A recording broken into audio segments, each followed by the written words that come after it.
It's one small step for man, one giant leap for mankind.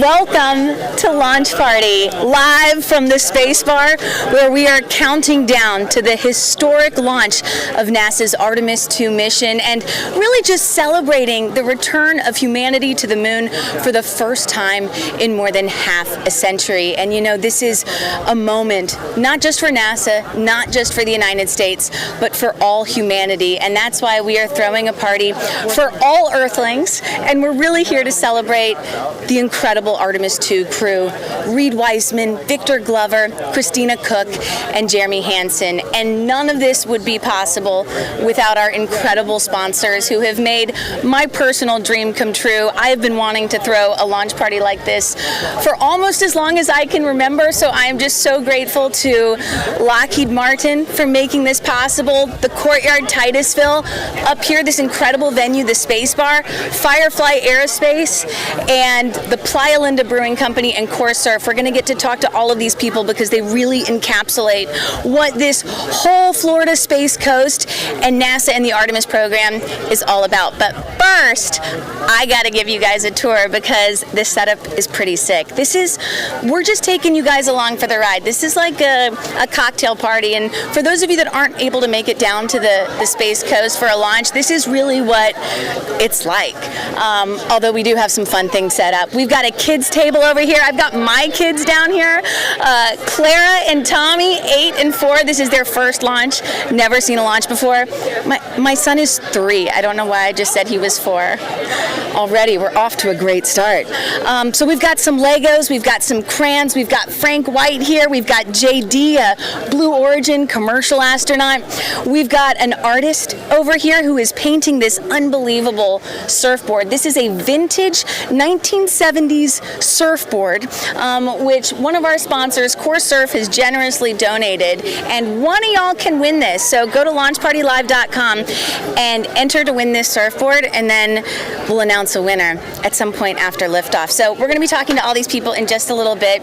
We've got Firefly Aerospace over here.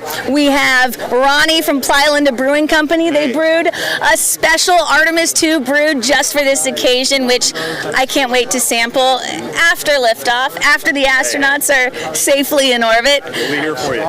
Thanks. And then we've got Rob from Lockheed Martin. We've got some guests from Canada, California, just some people that expressed interest and wanted to come. But over here is where we're going to start. This is Mission Control, and over here we've got my mom, former NASA astronaut and the first mother in space, Dr. Kristin Fisher, and we have Craig, who is managing and monitoring all of the technical stuff for this live stream. We've got Sal over here on our audio, but we're going to start with Mom, who is monitoring everything on the Mission Control feeds, because this is what she did for 30, 40 years. Do I have that right, Mom? That's true. 36 years and 9 months. But who's counting? So, Mom, we're at T-minus 35 minutes and counting. Are we seeing anything that is at all keeping us from being go for launch in just a few minutes? We're in a planned hold right now that they always have before launch, and everything's looking go at the moment. Everything's looking good. And so weather was an issue earlier. We were dealing with so much rain here earlier, but the weather's cleared, the winds aren't too high, and from a technical perspective, Mom, I know you said that you were monitoring an issue with a battery. I haven't heard any more about it, so it's either resolved or they're off working on it. They haven't said anything. And so one of the other reasons that I really wanted to have my mom here for this launch party is because she knows this crew better than most, because she actually shared an office with the pilot, Victor Glover, and mission specialist. Was it Christina Cook that you shared an office with? Or Yes. Christina Cook, the mission specialist, and Victor Glover, the pilot. And so, Mom, I wanted to spend just a little bit of time talking about who these people are, because astronauts, we know that you all are the best of the best, but there really is something special about this crew. They are the most humble, kind, and funny people that I've ever met. And so, Mom, I was wondering if you might be able to share one of your favorite stories about Victor and just what a wonderful human he is. Well, Victor, as I said, was one of my office mates, and you really get to know your office mates very well. He's just one of the best humans I've ever known, and one of the best speakers I've ever met. Just an amazing person to be on this flight. Christina also. I know Reed pretty well, and then Jeremy, I just found out, listening to some of the news today, was appointed as an astronaut, selected, and he's been waiting 16 years. Can you imagine that? His first flight is to the moon. You wait for 16 years to fly to space, and then Mom's phone's going off. You wait 16 years to go to space, and your first mission is the biggest mission, the biggest crewed mission for NASA, really probably since the Apollo program, right? And my guess is he will say it's all been worth it when he comes back.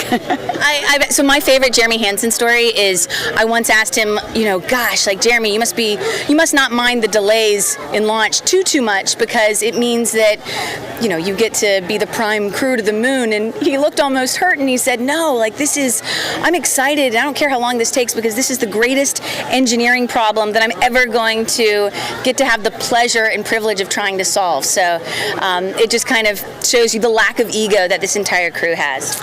I'm just so happy for him, for all of them. They're just all amazing human beings, and well-deserved, and I hope they get to go today. Well, Mom, keep tracking it for us. If you hear anything, just seriously flag me down, okay? I'm right over there, okay? T-minus 31 minutes, all right? So let's talk a little bit about this mission, what makes it so unique, what makes it so different from the Apollo program. Apollo was all about flags and footprints. Apollo was about seeing who could get to the moon first. What makes Artemis so different is this is not about one country trying to get to the moon and just planting that flag and footprint.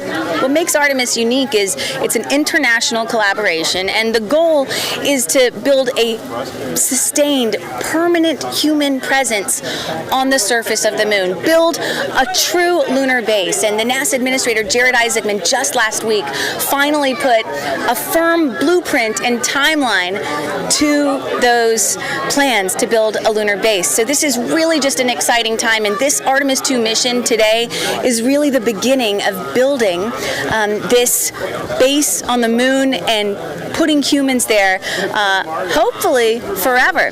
So what we're going to see over the next few minutes and days, we're going to hopefully in about 30 minutes see this rocket right over here. Jeff, I'm just going to go right over here and show you guys this rocket really quick. I want to walk you guys through what we're going to see. This is the SLS rocket. This is the core stage right here. These are the two boosters. And these boosters right here, this is one of my mom's favorite parts of the whole thing, because these boosters right here, made by Northrop Grumman, these boosters right here are what give the rocket and make you feel that big crackle, the vibrations in your chest that you can feel when you get to experience a launch in person. You've got the core stage, and then up top, this is the capsule where the astronauts are going to be inside. This right here is the Orion spacecraft, designed, built, operated by our founding partner, Lockheed Martin. And it's just in this tiny thing that these 4 astronauts are going to spend 10 days as they don't go into an orbit around the moon, but they're going to slingshot around the moon. And then they're going to splash down beneath parachutes, just like we saw all those years ago, or maybe I wasn't alive to see during the Apollo program. And right after launch, in case you're wondering, it's going to lift off. This Orion spacecraft and the European service module, the life support essentially right beneath it, it's going to separate from this big booster. So this is going to fall back to Earth, and this is what's going to propel the astronauts up into the lunar orbit. Do I got that right, Mom? I thought she was paying attention to me. She's not. You can see here we've got a much bigger model of the Orion spacecraft, and I actually have somebody much better than myself to explain it to us. I'm going to grab him right now. I'm so sorry to interrupt, Rob. Rob. Just hanging out? I know you're just hanging out. Can I bring you over here to tell us about your Orion spacecraft? And guys, this is Rob Chambers. You've got the coolest title of anybody I've ever met, the Director of Disruption. That's right. At Lockheed Martin. I mean, first of all, what does that even mean? Yeah, we're still kind of figuring it out, but it allows me to work on anything that Lockheed Martin hasn't done before, isn't sure whether they should do, but I'm pretty sure we should. And so it could be technologies, how we operate, quantum, nuclear power in orbit, artificial intelligence applications, things that the customer hasn't asked for yet, but that we want to get moving on because it's going to change how we work and operate in space. Okay, but before you had the coolest job title in the world, you worked directly on Orion. Yep. I had the awesome opportunity to co-lead for about 5 years the guidance, navigation, and control system, which figures out where the spacecraft is, where we should take it, and how to get there. And when the crew is on board, all of the interfaces for them to fly the vehicle. And then for about 5 years, I worked on the rest of all of the flight software on the spacecraft, which turned out to be, there's a lot of software on this spacecraft, and all of it had to be developed. We use a lot of C++. And what is C++? I think a lot of people don't even know what that is. Yeah, that's like before Python, there was C++. So a lot of software code that was based on operational scenarios that we had to think through, particularly if something isn't working right. Yeah. We spent a lot of time, what if it doesn't go right, and how do we make sure we can complete the mission?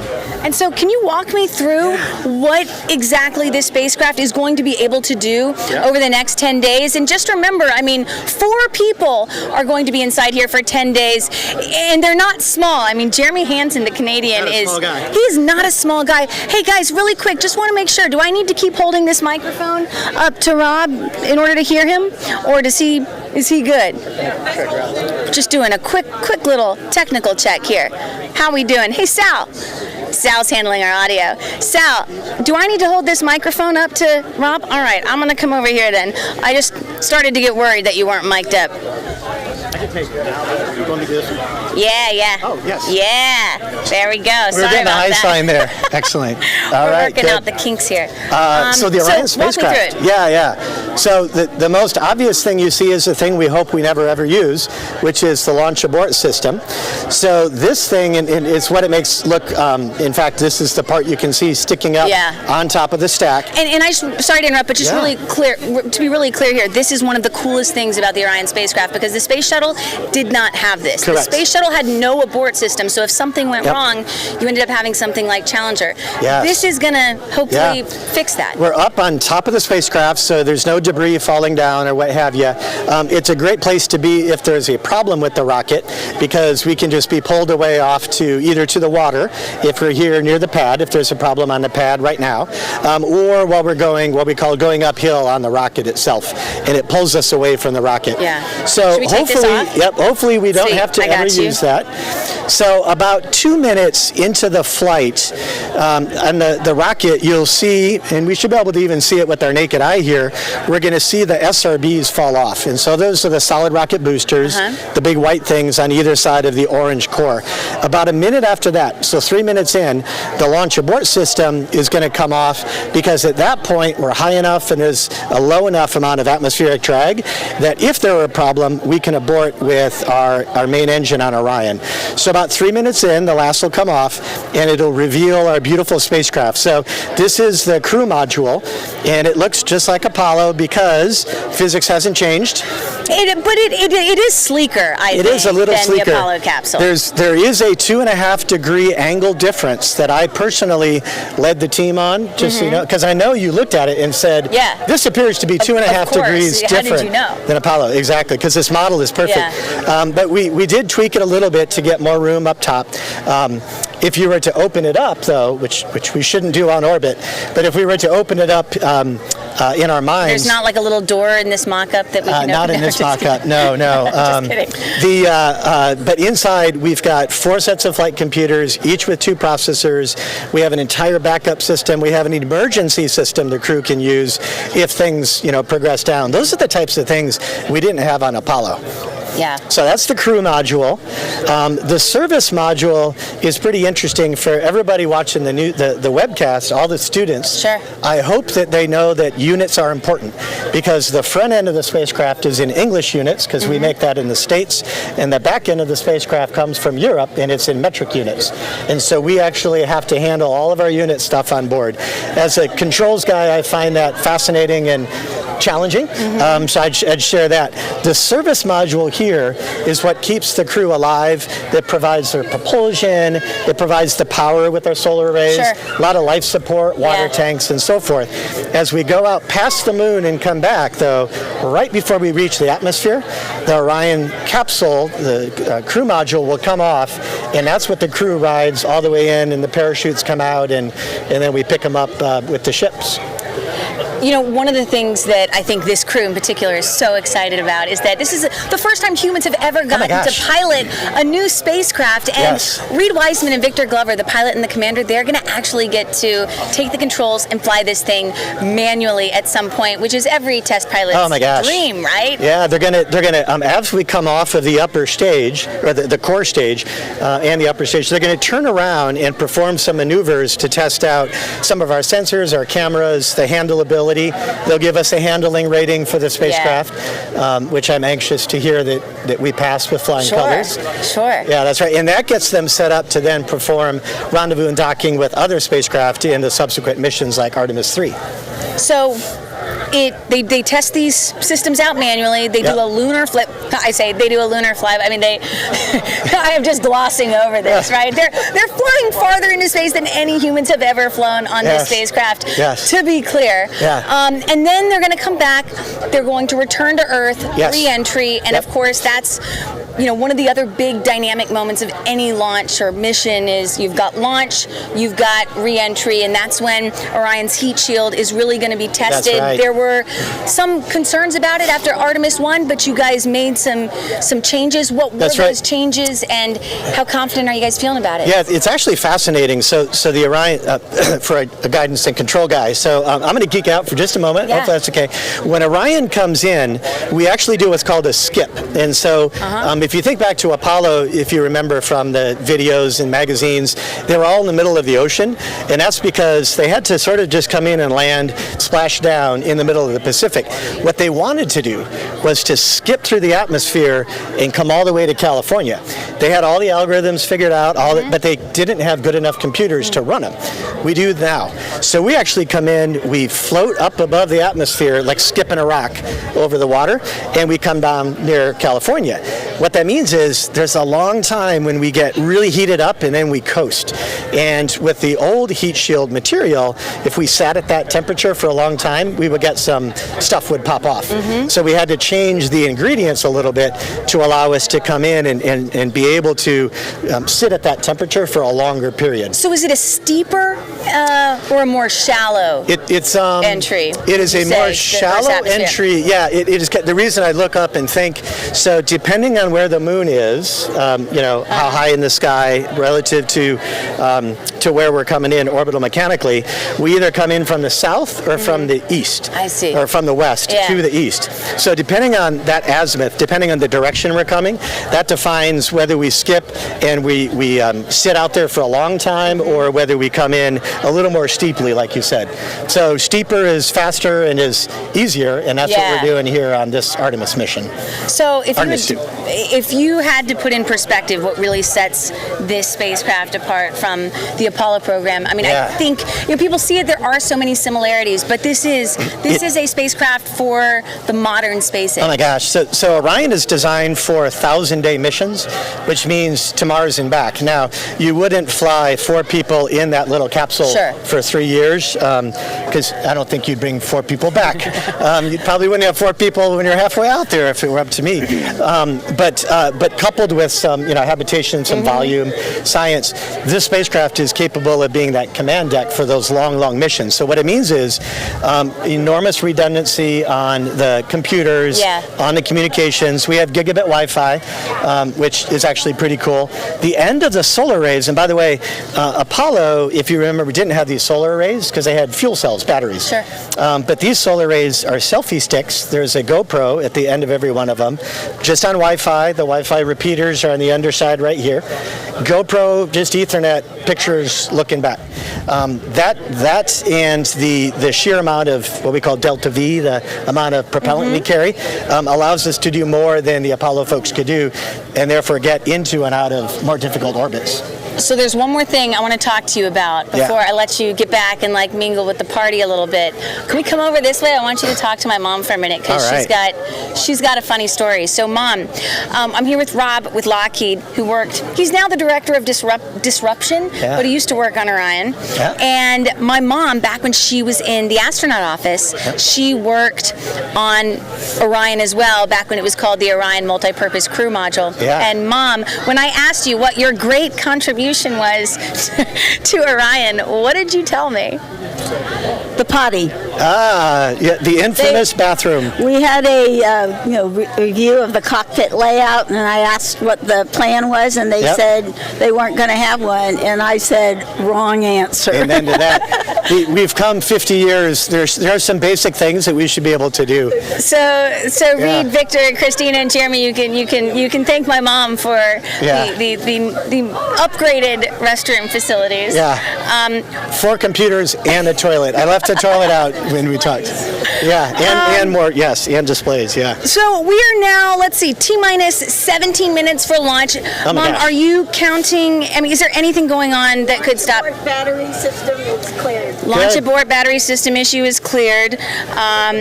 Everything else good. is The weather looks good. Can we just talk for a minute about how unbelievably clean this countdown has been? It's been amazing. Wild. I was here telling all my guys in this team about hydrogen leaks and remember the Ethernet during Artemis 1, the first uncrewed test flight? Yeah.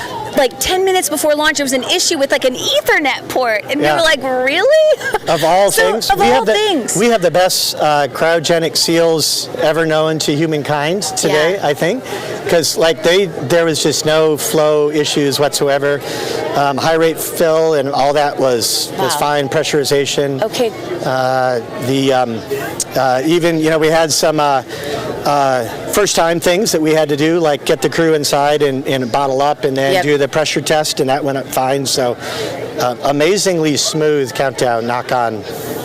Nice. Something. All right. Well, I know. Right. What I can't believe is how the weather cleared up. I mean, 2 hours ago, I would have not thought this was going to happen. 2 hours ago, we were scrambling to set up our little set, so I can. It's still a little soggy. It is a little damp here. Sorry about that, Rob. Oh, you're good. All right, Mom. I'm going to go check in with a few more people, and then we'll get back to you about 5 minutes before launch. Just holler at me if something changes, okay? All right. Looking good. Thank you, Rob. Thank you so much. Of Just course. really quick. Yeah. Are you feeling good? I know this is a big day for you too. It's what did I say? I've been waiting 19 years and 8 months for this. Can you believe we're finally at this moment? We're finally at the moment where, humanity is going to go back to the moon. It feels pretty surreal. I will say the only thing I can think about is like what simulations I forgot to run. 15 years ago or 10 years ago. Yeah. That's what you're thinking about? It's teamwork. I'm hoping they fixed whatever I missed. All right. Well, Rob, get yourself a drink, awesome. a cocktail, some water. Let me just show you guys one of our other sponsors over here, Playalinda Brewing Company. They've made a special Artemis II brew. Just for this, you can't buy it anymore. They're totally sold out. So we're going to be cracking these open after the astronauts are safely in orbit. Other people can have them now. I can't. All right, so we're going to come over and chat with one of our other amazing sponsors because you guys might be my favorite new space company. Wow, that's a big title. And I'm not just saying that, I'm dead serious. And I can't remember the last time I felt, I haven't even introduced you. Hi, this is Ray Allensworth. She is with Firefly Aerospace. And for those that don't know, Firefly Aerospace last year became the first private company to ever land a spacecraft on the surface of the moon ever in history. And it was the most flawless mission, the most flawless landing, and on top of it, they threw the most epic landing party that I've ever seen. And I saw that. Honestly, it was a bit of an inspiration for me to throw a launch party because I was like, That's how you do it? I missed it. I want to be there.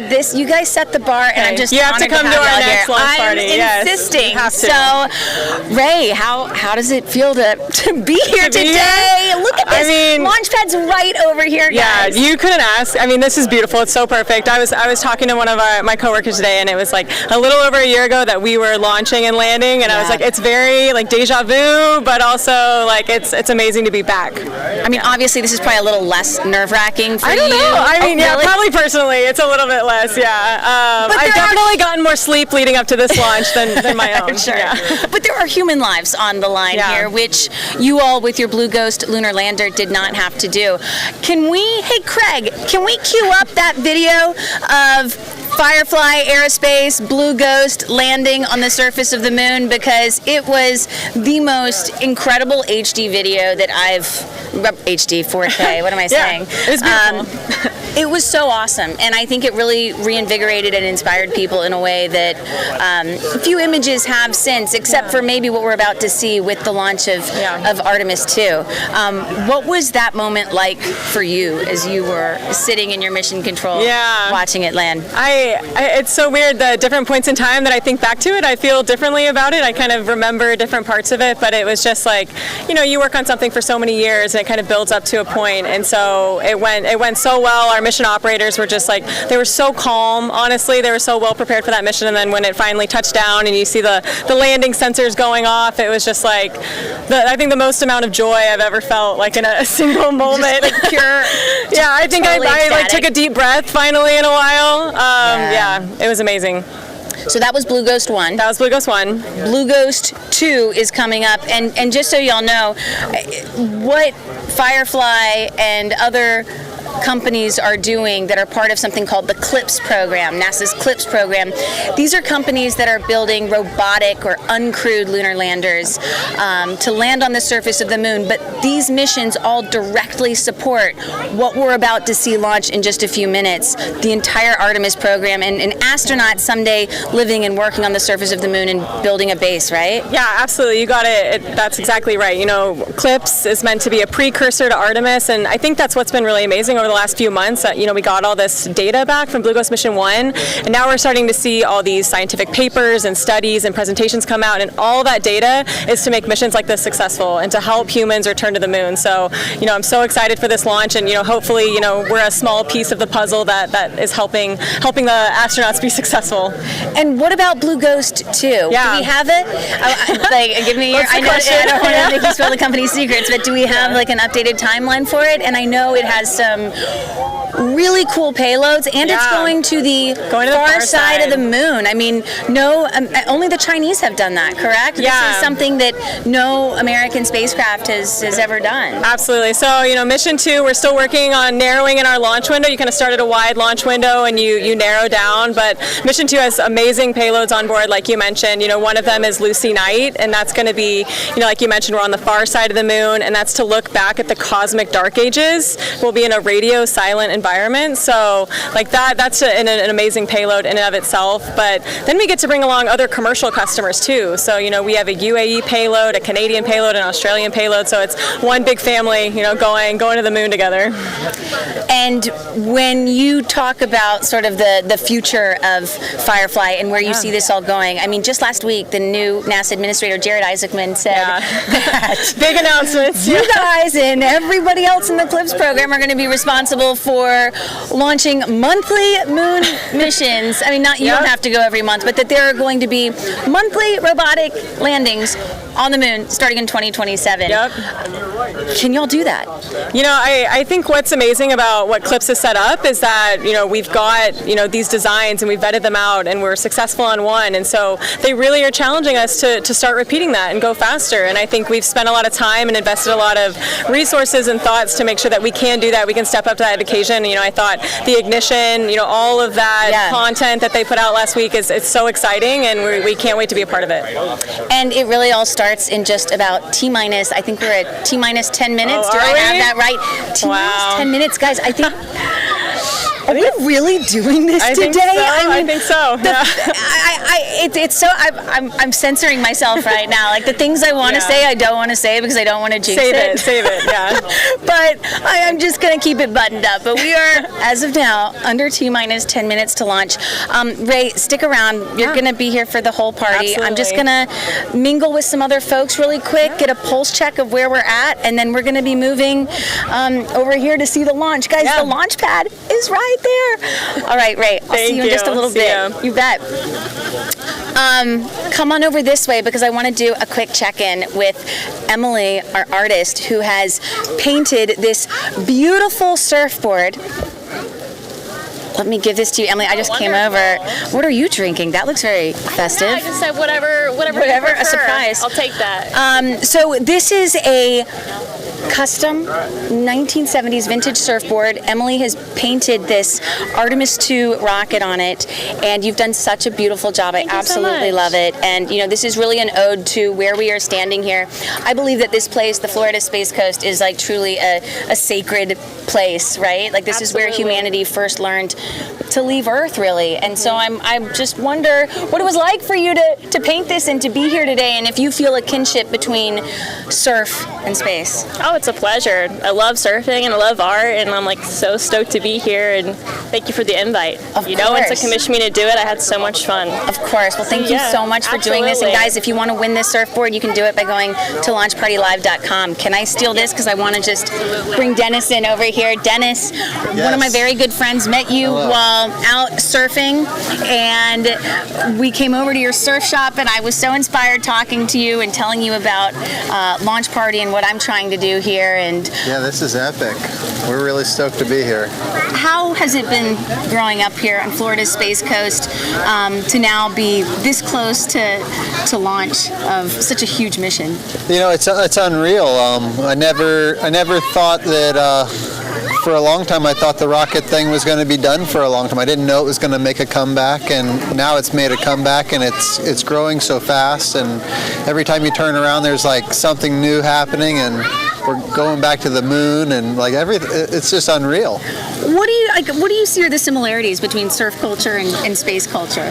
Well, we're so tied together. I mean, your personal history. Y'all grew up side by side. When the space came here to our area, to Cape Canaveral, they brought all these engineers with young families, and these young families, these kids, were given surfboards and sent out in the water to go play, and they became the legends and the icons of our sport today. Kelly Slater, but even before him, guys like Gary Proper and Claudia Codgen, Dick Cattree, who was the godfather of surfing on the East Coast. He really put together the surf scene and the contest, and really made a lot of things happen for a lot of people, including Kelly. You know, Dick's the one who brought him into the surf world, essentially. Yeah.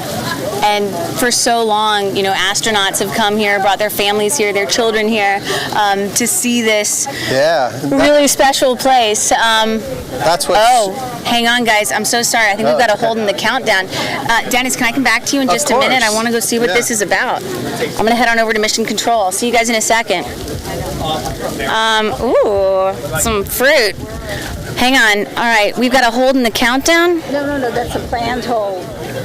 Oh, we've got a planned hold. All right. They've just cleared they're getting ready to pull. They're getting ready to pull.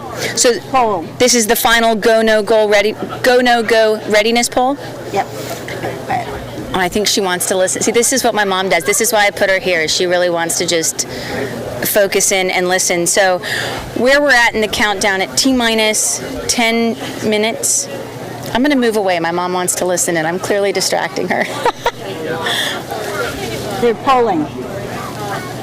They're polling right now? Go. Everything's go for launch. They're polling. All right, we're going to come back over here, and we're going to do a little check-in with the kiddos, because this is the first time that my kids have ever seen a launch. Hey, guys.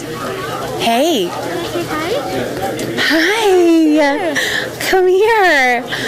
Come here. Say hi to You want to hide? Can you show the rocket ship? So this is Tommy. I'll let you play over there. I'm gonna grab him in a minute before launch. So let me show you guys where where exactly we are and give you guys the lay of the land. If you can see right over here, we've got the launch pad right over this way. We're about 10 miles from the launch pad. Kennedy Space Center right over there, and you can see all these boats that have gathered in the waterway. We've got kids that have come from California, from Canada. We've got my daughter, Clara was actually here for the launch of Artemis 1, or she tried to be here. She was here for 2 of the scrubs, so she missed the actual launch of Artemis 1. That's the reason he's not coming, because he's had 2 bad experiences. He's had 2 bad experiences. Well, you know what? That is one of the reasons that I want to throw these launch parties, is so that people can come to Florida, the Space Coast, and watch a launch.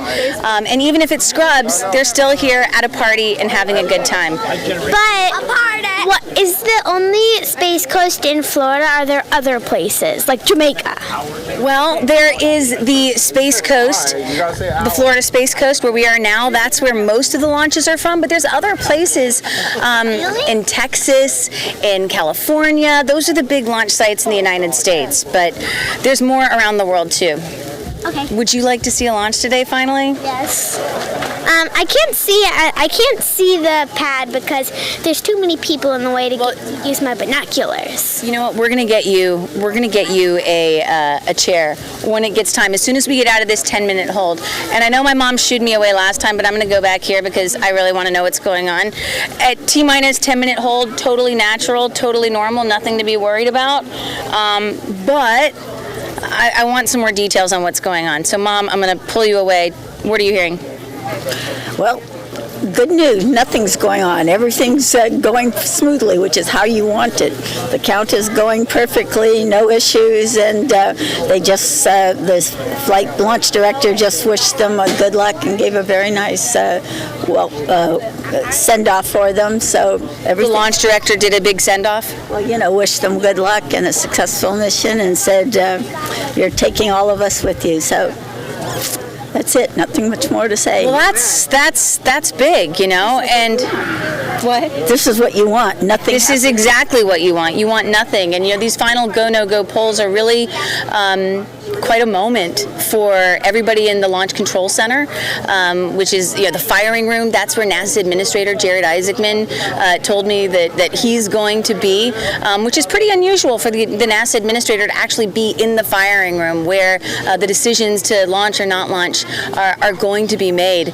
And then you have all of the family members up on the rooftop, which is where you and I watched so many space shuttle launches together. Well, it's just been this has been an amazing count. The most amazing thing is that the weather cleared like this. I know. I mean, I would not have thought this 2 hours ago, so I'm so happy for them and for all of the people that have worked so hard on this program. It's amazing.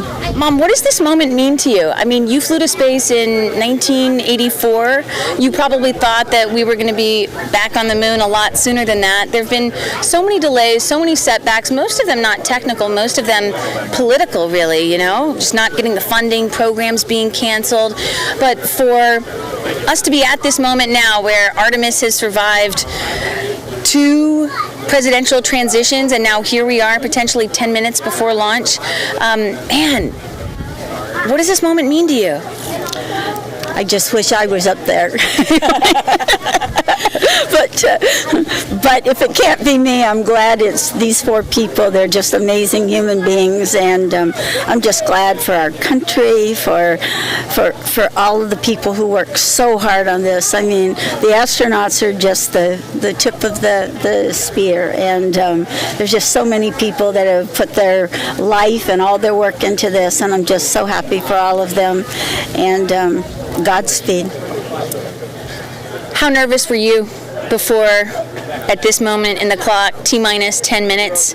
Like, how nervous were you? When they do that poll for the shuttle, we had a 10-minute hold at T-minus 9 minutes, and then when you start hearing that go, go, go, That's a pretty, I can still, every time I do that, I feel my heart rate going up. That's why she kicked me away earlier. She told me I was being too loud. Because you wanted to hear that go, no, go poll. It does. It gets your heart up. It does. And, and then it gets really real very quickly. And it's just such an honor to be a part of all of this, because it's just, NASA makes the impossible seem easy, and it's not. You know, I'm sitting here and we talk so much about how incredible this is and what this moment means for humanity, but this is an incredibly risky moment as well. This is, only the seventh, I believe it's the seventh new first crewed test flight of a new vehicle. Only 7 times in history that's happened, and every one of them has been unbelievably risky and dangerous. And They just resumed the count. Say that again? They just resumed the count. They resumed the count, but they bumped it back up. So we're now, I believe, at T minus 10 minutes and counting? 6:35. Oh yeah, we are counting, guys. We're past the planned T minus 10 minutes hold. Whew. But to what you were saying, yes, there's risk, but the one thing that most of these rockets have that we didn't have on the shuttle is an abort system. Yeah. And that abort system is just a game changer, because if anything bad happens with the rocket, that you can initiate an abort, it'll pull you away, and then your parachutes will work just like a nominal end of mission. So I would launch almost any day on any vehicle with an abort system that's been tested, because the chances you're going to survive are really great. But this is risky. I mean, it is super risky, and I just think that we should at least talk about it and acknowledge it. I think part of the reason that so many people have become numb and disinterested in space exploration is because we've kind of sanitized the risk. We don't talk about it enough, and I think, I've started hearing Jared Isaacman, Reed Weissman talk about it more, and I think it's good, because these astronauts are putting their lives on the line for the betterment of humanity, the United States, NASA, and they've made their peace with this risk, and I think we should talk about it to honor it and acknowledge the sacrifice that they're prepared to make, but hopefully won't. Well, and the other thing, we tend to focus on ascent because there is so much risk there. Yeah. But there's a lot of other points along the way where everything has to go well. Entry, the heat shield to protect you from those temperatures of up to 3,000 degrees Fahrenheit. It's just, there's a lot of other places along the way, but this is the big one. Oh, yeah. All right, guys, we are now T-minus 7 minutes, 50 seconds away from launch, I think. Do I have that right, Craig? This is T-minus 7 minutes, 45 seconds. All right, guys.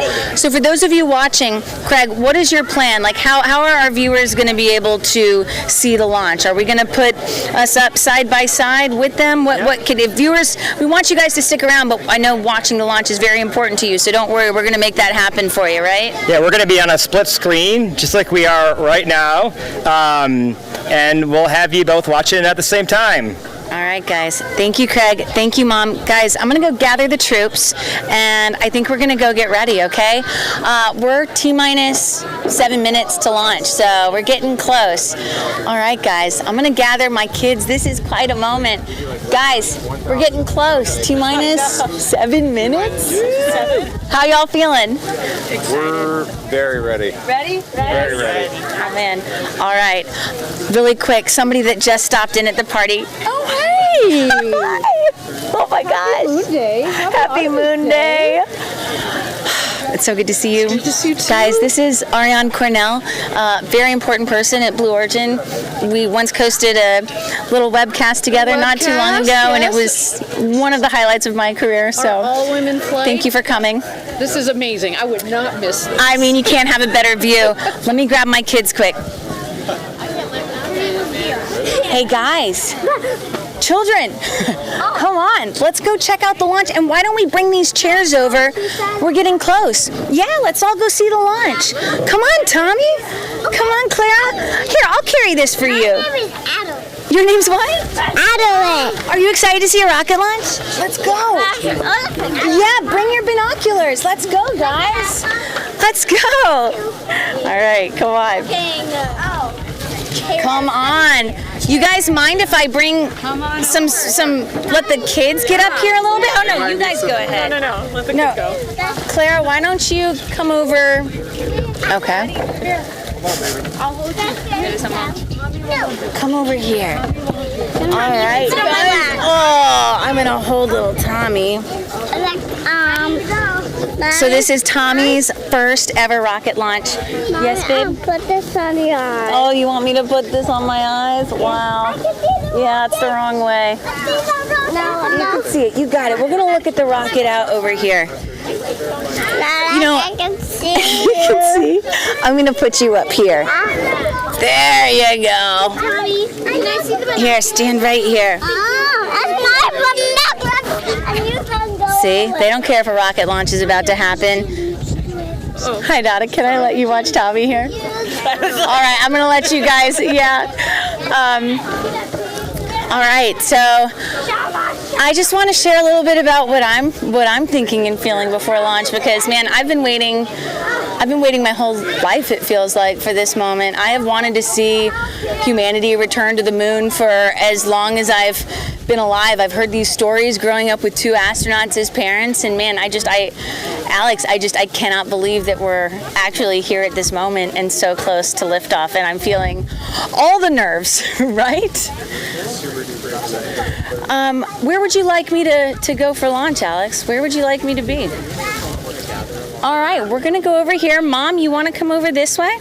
I'm just gonna squeeze over here really quick. Mom, how we looking? I just wanna take a quick check. Everything's go. T-minus 3 minutes, 54 seconds. All right, Mom, why don't we come on over this way? I just want to send Kristin. I can't listen if I come That's over. okay. That's all right. Come on over. Don't you want to? I'll be over in 2 minutes. Let's go watch this lunch. Hi. So you guys came all the way from California to see this. Why was it so important for you to come here? Well, we took an airplane. Took an airplane. Well, I've been watching a lot of YouTube videos about NASA, and I was like, oh, I want to see this. Yeah. So I was like, and then one day my parents was like, I was like, can we go to Chuck E. Cheese? And then this is way better than Chuck E. Cheese. Yeah. Way better than Chuck E. Cheese. And then they were like, we are going somewhere way better than Chuck E. Cheese. And surprise, you ended up here. All right, guys. That was like 2 months before our vacation. So let me just set the scene for y'all one more time. Hey, babe. Look at all these people that have gathered over here. We've got a rooftop full of people all waiting here for this moment. Mom, what's the clock? What's gonna happen? Mom, what's the clock? 2 minutes and T-minus 2 minutes and 40 2:30. seconds. What's 1, Hop on up here. 2, 3. So one of the things that I've really wanted to do with launches is make it much more of a family affair, because for me growing up, watching rockets was like just an absolute family tradition, and it's so hard to get here and have kids and travel and make it when there's scrubs and delays and all this. And so to be able to be at an event where you can just watch a rocket launch with families, people from all over, people from the space industry, it's just a really special moment. And so thank you guys for watching this with us. Mom, you want to come over here? 2 minutes? Oh, that's violent. Come on over. All right, guys. Time to watch. We're going to watch a rocket launch right over here. Mom, can you believe this? No, here we go. Get up. I'm going to get a quick picture. Guys, turn around. Let's get a picture. That's I don't care. Awesome. You will never Thank forget you. this moment, guys. This is a moment you will remember your whole life. Thank Tommy you. and Claire, your first rocket launch. And it's a big one, too. 8 million pounds 8 of million thrust. pounds of thrust. Okay, up. What's thrust? Up. Thrust is power. Thrust is what it's going to take to get and escape Earth's gravity. Mommy, what's thrust? Okay. All right, guys, we're just going to take a moment and watch this because I want to soak this in. I've been covering launches for so long. 49 seconds. 49 seconds. I just want to soak it up. So let's watch humanity return to the moon together. What do you say? Somebody has to tell you. What is this? It's a microphone. Why is a microphone? Here we go. I'm gonna hold this. Can I tap? Watch, Tommy. There's this. The rocket, there it is. Oh my God. Oh my God, look. Look, Tommy. Look. There it goes. Woo! That's speed, Victor and Reed and Christine and Jeremy. Wow. Oh my gosh. I see it, Mommy. Oh. Are we going to land now? Look, that's a rocket ship. I can see the fire. Are we going to land now? Are we going to land now? This is it. And it's gone. Wow. I can see it in the binocular. That's actually a microphone. And my milk curtain, so it has my We're going to hear it in just a minute. God, I wonder what it feels like in there. Oh my gosh. Oh my gosh. You've been in there. Oh my gosh. Not in that one. This one has more thrust in the shuttle. Oh man, I wish I were there. Like a rainbow and plunge into the ocean. Yeah, that's high. Oh, now you're gonna feel it. Here it comes. Now you're gonna feel it. Now you're going to feel the vibrations, Tommy. Wow. Wow. Oh, feel that. Whoa. Oh my gosh. Oh my God. Wow. Children.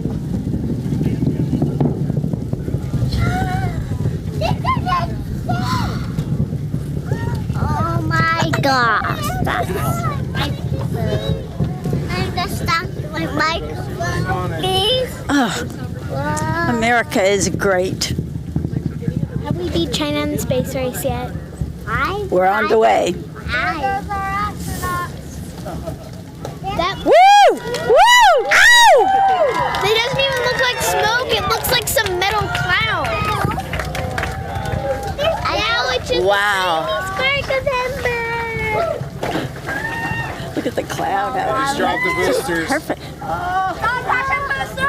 gone. Like a booster, like a booster. Look at the boosters. Boosters. Solids are off. Are they gonna fall down? Yeah, they're There they are. You can see the light from the sides of it. That's the most dangerous part on the solids. What? Just is. Wow. Wow. Wow. Mom, what'd you think? Unbelievable. I can see it. Unbelievable. Beautiful. Look at that cloud. Reed Weissman, Victor Glover, Christina Cook, Jeremy Hansen are now on their way to the moon. Your friends. And his first flight to the Jeremy moon. Hansen on his first flight to the moon. I can't believe it. Wow. And you know, for those of you that aren't able to be here for a launch, Can you what? we're 12 miles away from the Kennedy Space Center, and you can't feel it vibrate quite like you can when you're there, but you can feel it still. I mean, you can literally feel. Did you guys feel it? You feel it, you hear it, you felt it. I mean, it is such an incredible sensation to feel a rocket this big. And, you know, we haven't seen anything like this fly since the Saturn V rocket. And yes, of course, there's SpaceX's Starship, but it doesn't quite have that crackle like those boosters on the Artemis rocket that we just saw here. So, It looks like a metal cloud. So I'm going to head back over here, just do a quick check and see where we're at, because these first 8 minutes, as you know, are absolutely critical. Not out of the woods yet. You got to wait until MECO, which is main engine cutoff, and that's really when these astronauts have achieved their first. They just went over the Kármán line. They just crossed the Kármán line, so that's that invisible border between Earth's atmosphere and space. That's the moment when they're actually in space. But we still have a few minutes to go until main engine cutoff, and so we've passed the point of max Q. We've passed the point of maximum dynamic pressure on this spacecraft and rocket, which is really one of those other critical moments when, if things are going to go wrong, they could go wrong. But right now, man, we've had a very clean countdown, and so far a very, very clean launch. The boosters have separated. Yep. How we looking, Mom? It's looking really good so far. Just wonderful. All right, yeah. Go ahead and just go to the bar and they'll bring some over. Yeah. So we are, I'm gonna come over this way, Jeff. Come on, we're trying to wrangle some folks. My Firefly team. Can I come talk to y'all? What did we just watch? That was incredible. How was that for you? That was really, really cool. That was really special. Yeah. How was it for you? I feel like I'm speechless. Have you seen anything like that? No, I mean, no, I don't think I power, have. Do you like feel it? Like that's the boosters, the Yeah. solid rocket boosters. Like they just hit different, you know? Yeah, you could like feel like the windows over here kind of started rattling. Yeah, totally. That was incredible. Yeah. I mean, you breathing now? Yeah, I mean, we're almost at Miko, but not quite. Almost there. So how much longer? Do we know? I think about 2 minutes 2 over minutes? there. I've got my mom watching it. Hey, Mom, She's on flag it. us when we hit Miko, all right? Mom. Hey, Mom, flag us when we hit Miko, okay? Nico, let her know. Say again? Tell us when we hit Miko. They just passed 3-engine press, which means they can lose 3 engines and make it. Okay, so they're now at the point where they can lose 3 engines and still make it and be fine. So that's another critical milestone in terms of, making sure that these astronauts get into orbit safely. Yeah, absolutely. Wow. Okay, Miko in 2 minutes. So are you glad you came down here for this? Yes, thank you. Wow, you have to. I want to come to all of your launch parties now. This is great. I can't guarantee they will all be as clean of a countdown and so far launch as this one, but it's beautiful. a pretty good start. Yeah. And so what we're going to see now is the Orion spacecraft is going to separate from the booster that propelled it up into space. Mm-hmm. And because this is the first test flight of a brand new spaceship, right? First crewed first test flight that has people inside of this spacecraft, they're going to let it orbit the Earth. Yep. A few times so that they can make sure they're going to get all the kinks out, make sure everything's okay before they go into what's called the translunar injection, the TLI, and that's essentially the point of no return. Once you hit that button, those astronauts are going to deep space, to the moon, which you know a thing or two about. Yeah. Just the desolate environment of the moon, I think, is something that you know more about than most. Yeah, I remember it's very silly. At one point during Blue Ghost Mission 1, I started crying. I think I was so tired. I was like, the lander's all alone. But it's cold. It's a harsh environment. But we're learning more and more about it. And we can go there and hopefully safely, and land humans very soon. The thing I think about so much is that these 4 people, okay, do you want one? Yeah. All right, guys. 100%. I have been waiting for this all day, actually. Wait, I want to wait until we've had Miko, though, before we do this. Yeah, I'm actually going to put it down. It makes me nervous. I like where your head's at, Alex, but I want to wait until we have main engine cutoff. But nice cold beer has got my name on it. I want to write it in a Sharpie so nobody else takes it. But one of the other things I can't stop thinking about is that these 4 people, they're such a team, they're such a crew, but they're going to be so lonely, so far away from all other humans, Yeah. They're just going to be, and of course they're a team and a crew, and they've got each other, and they're astronauts. These are 4 of the best test pilots. This is what they've trained their whole lives for, but man, they're going to be far away from everybody else. Yeah, they'll be far away, but they'll see more of us, they'll see the whole Earth, we're looking up at them, so maybe that makes them feel less lonely, we're all with them. Why did you why has the moon always kind of called out to you, like as a person? Like there's something that I think for each of us, when you look up and you wonder, you see the stars, but there's something about the moon that kind of, at least for me, it beckons. Yeah, it beckons to me. I know Reed, Victor, Jeremy, and Christina have spent a lot of time looking up and thinking about that lately. But I mean, do you think that humanity's destiny is up there? Yeah, I think so. I think there's a reason that when you look up at the moon, you just feel so inspired or emotional or curious. I think this is just one step. We'll go to the moon, and then there's so many other places we can go in this universe, and this is just one of those nearby pit stops, and we can go and live and learn. And yeah, I think it's kind of part of human nature to want to go explore that. Well, shall we? Let's do a quick little check. Are we at Miko, Mom?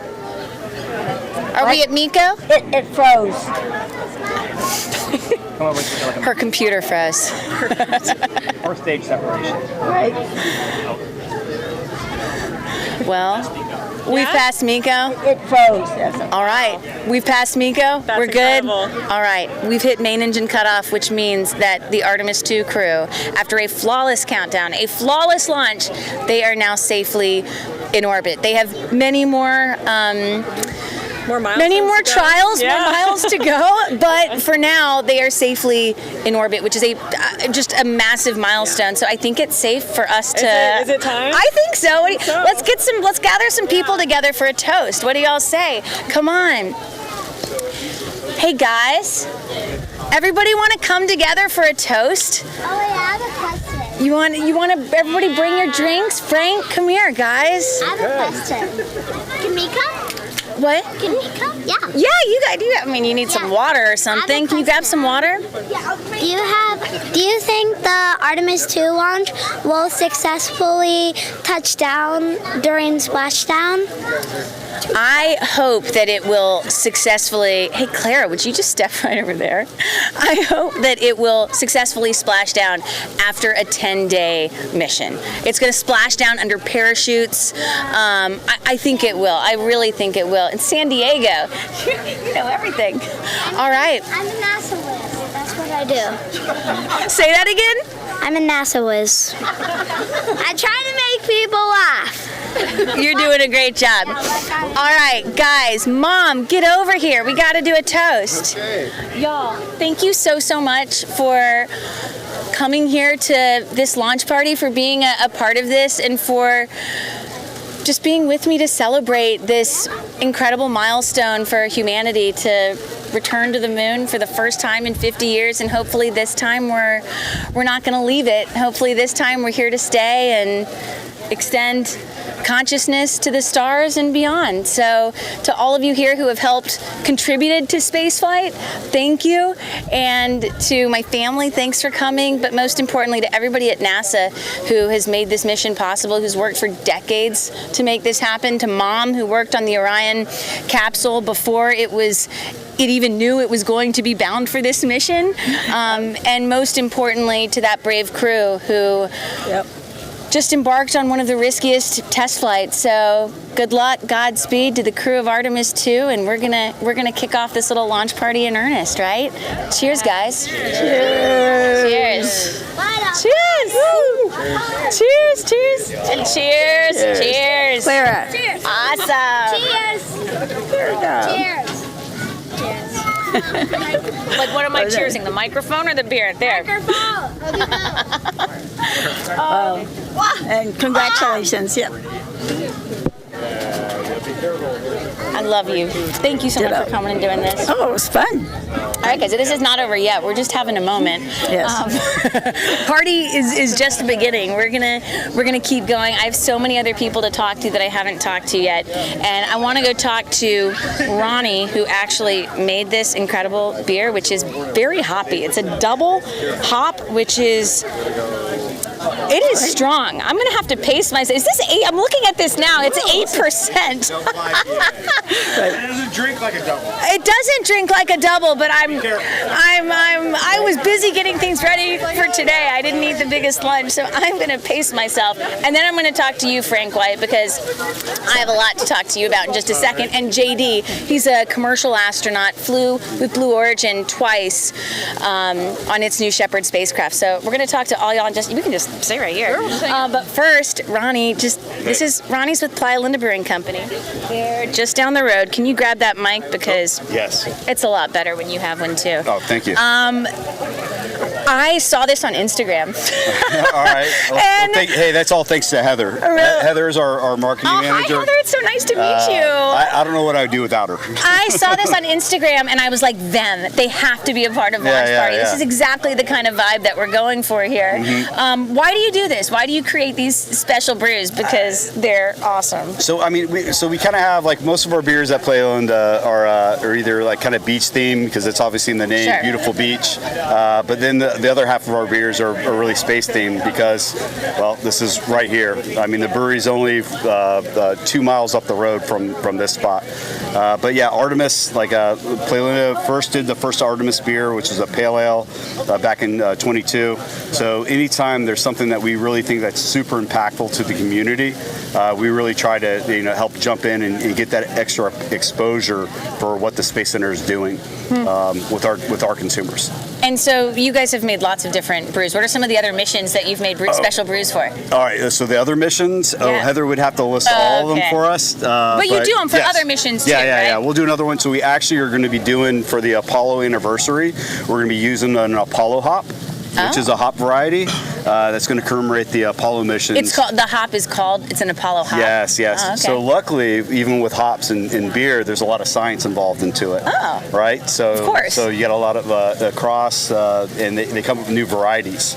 So most of the, much like if you name a star, if you find it, if you create the hop variety, you get to name it. So that's where with this beer, it's got Galaxy and Comet hops. We're saving the Apollo hops for the next beer that we'll do to commemorate Apollo missions in July. We'll release that one. And you can't buy any more of these. I believe you guys totally sold out. So only get it at launch party. So we had to hold a case back for you, just for the launch party. Yeah. So it was amazing. We first launched the beer February 3rd. We sold out within a week. Wow. All right, so we knew within 2 days of sales, we're we got to brew this again. So we went ahead, started a bigger batch, and then just kind of kept this party going to make it last, which is perfect, all the way up until this launch. Well, it is delicious, you guys. Oh, this is amazing. Y'all digging it? All right. Ronnie, thank you so much. What did you think of the launch? Oh, Did you see Artemis 1? Yes, I got to see Artemis 1, but not from this view. I live a little south. I grew up, though, 5 miles from here, so luckily I've got to see almost every launch since I was 5 years old from the Space Center. Oh, really? So, yes. And what did you think of this one? I mean, you see Falcon. The thing is, when you live here on Florida Space Coast, you see rocket launches every day, all the time. It's another Falcon 9 launch has become so routine, but this is different. This is a big boy. This is a big one. I mean, this just shows what we can do together. I mean, for me, I pull inspiration from this. I know me, my whole team, everyone, we all work hard, much like everyone out there before them. My grandfather worked out at the Space Center. Really? That is inspiring. It's what we can do when we all come together and truly be leaders, not just here in Brevard County, but in the world. So to be a part of this is truly inspiring. It's special, and one of the other people that I've been so excited about coming to this party, Frank White. If y'all don't know who Frank White is, he is. I mean, you're a legend in the space community. I mean, you coined the term the overview effect, and for people who don't know what the overview effect is, actually, why am I explaining it? You explain it. Frank, please do me the honor of, thank you, Ronnie. Yeah. Thank you, and stick around. Yeah. Do me the honor of explaining what the overview effect is. Yeah, well, the overview effect is an experience that astronauts have when they see the Earth from space and in space. It's a shift in consciousness, a shift in awareness. They see the Earth as a whole system, no borders, no boundaries, and they really see everything differently after that. And it really is important to bring the overview effect down to Earth. As you know, that's what I'm most interested in, is the impact of space exploration here. And I think that we're looking at a possibility. You mean the impact that space exploration has on planet Earth in our everyday life? Yeah, and my particular interest is not in the practical side, but the consciousness side. The consciousness side. Tell me what you mean by that. Well, so if we could communicate to individuals like everybody here what the astronauts experience, which is that we're all in this together. We're already in space. We don't go to space. Your mom actually did not go to space, because we're already there. Because we're already here. But she left the planet and looked back at it and saw that it is in space, and we're on a spaceship, Kristin. Everybody here is an astronaut. We're all crew of Spaceship Earth. Yeah?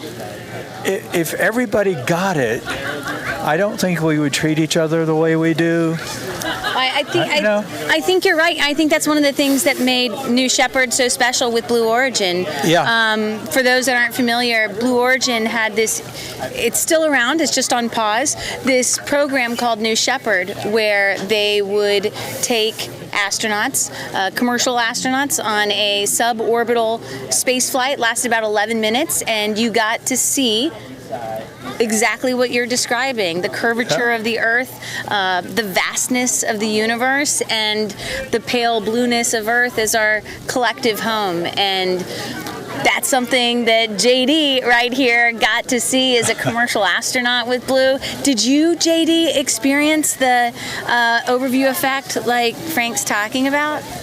Here, yeah, go for it. Thank you, Frank. Just to be here and watching. This is the first launch I've actually watched with Frank, and I've had the pleasure of having many conversations with him over the past few years, so it's just a pleasure to be here with him. And what he said is absolutely spot on. It's nice to have a term for it, because... Well, everything I know about the overview effect, I know from astronauts. Yeah. For the moment. For the moment, because Frank is actually, after all this time, he's on a campaign to finally get to see space for himself, right? Just tell me a little bit about that. Yeah, so there's an organization called Moondow. Yeah. And they have actually raised money to send 2 people on a Blue Origin flight.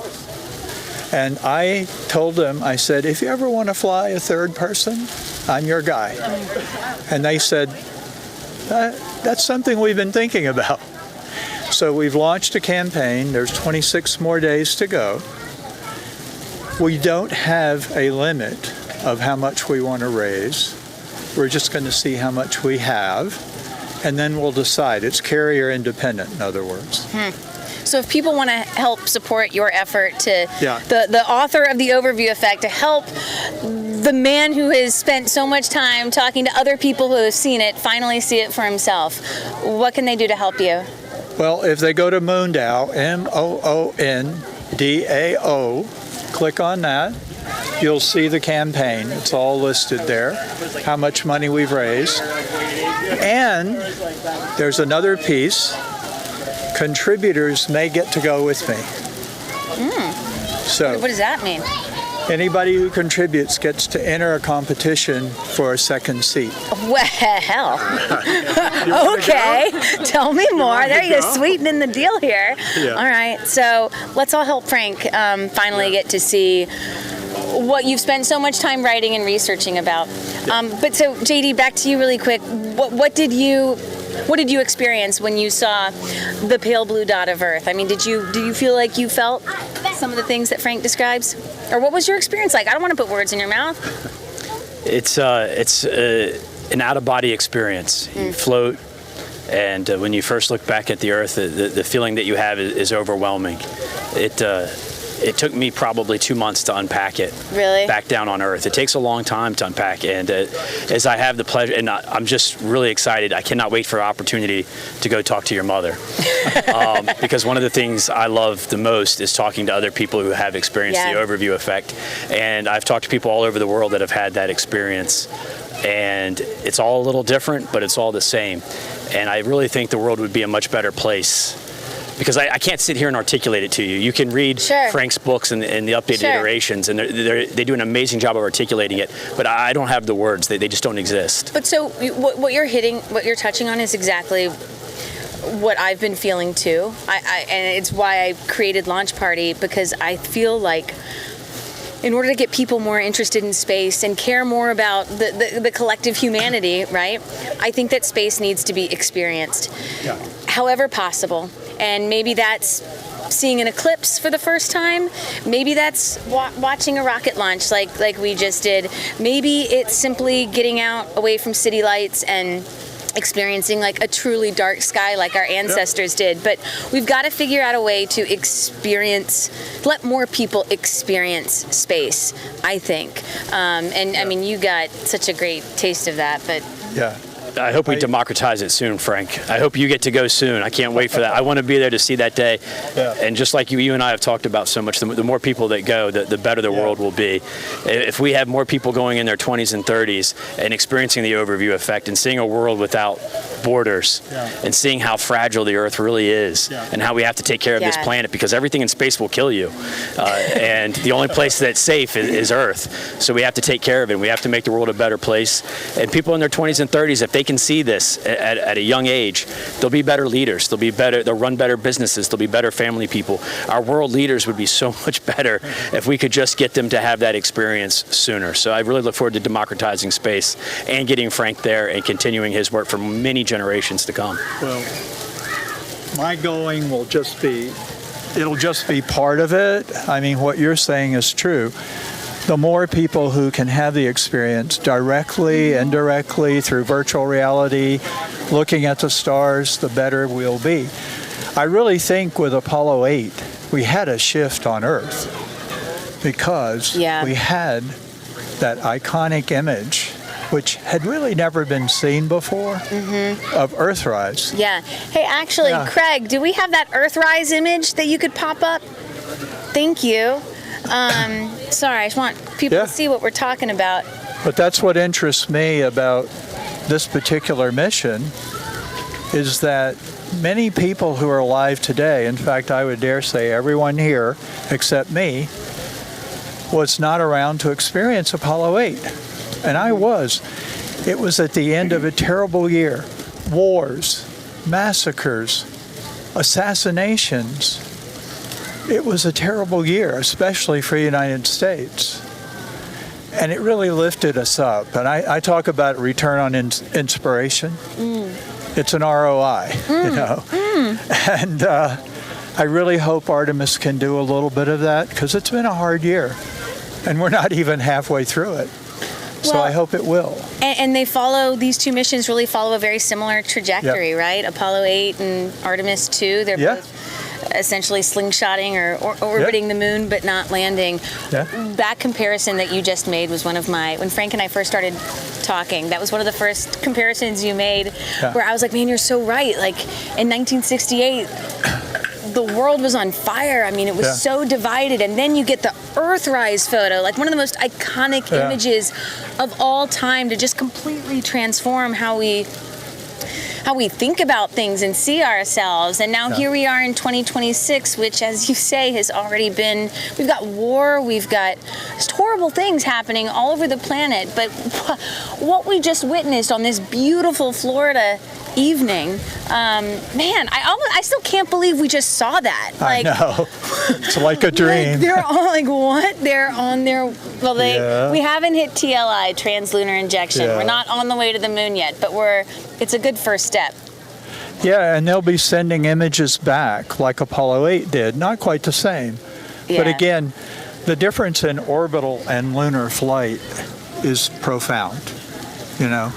In terms of the technical and the engineering, but also actually in the perspective, But when you're in orbit, or even suborbital flight, the Earth fills your view. And you do see the universe behind it.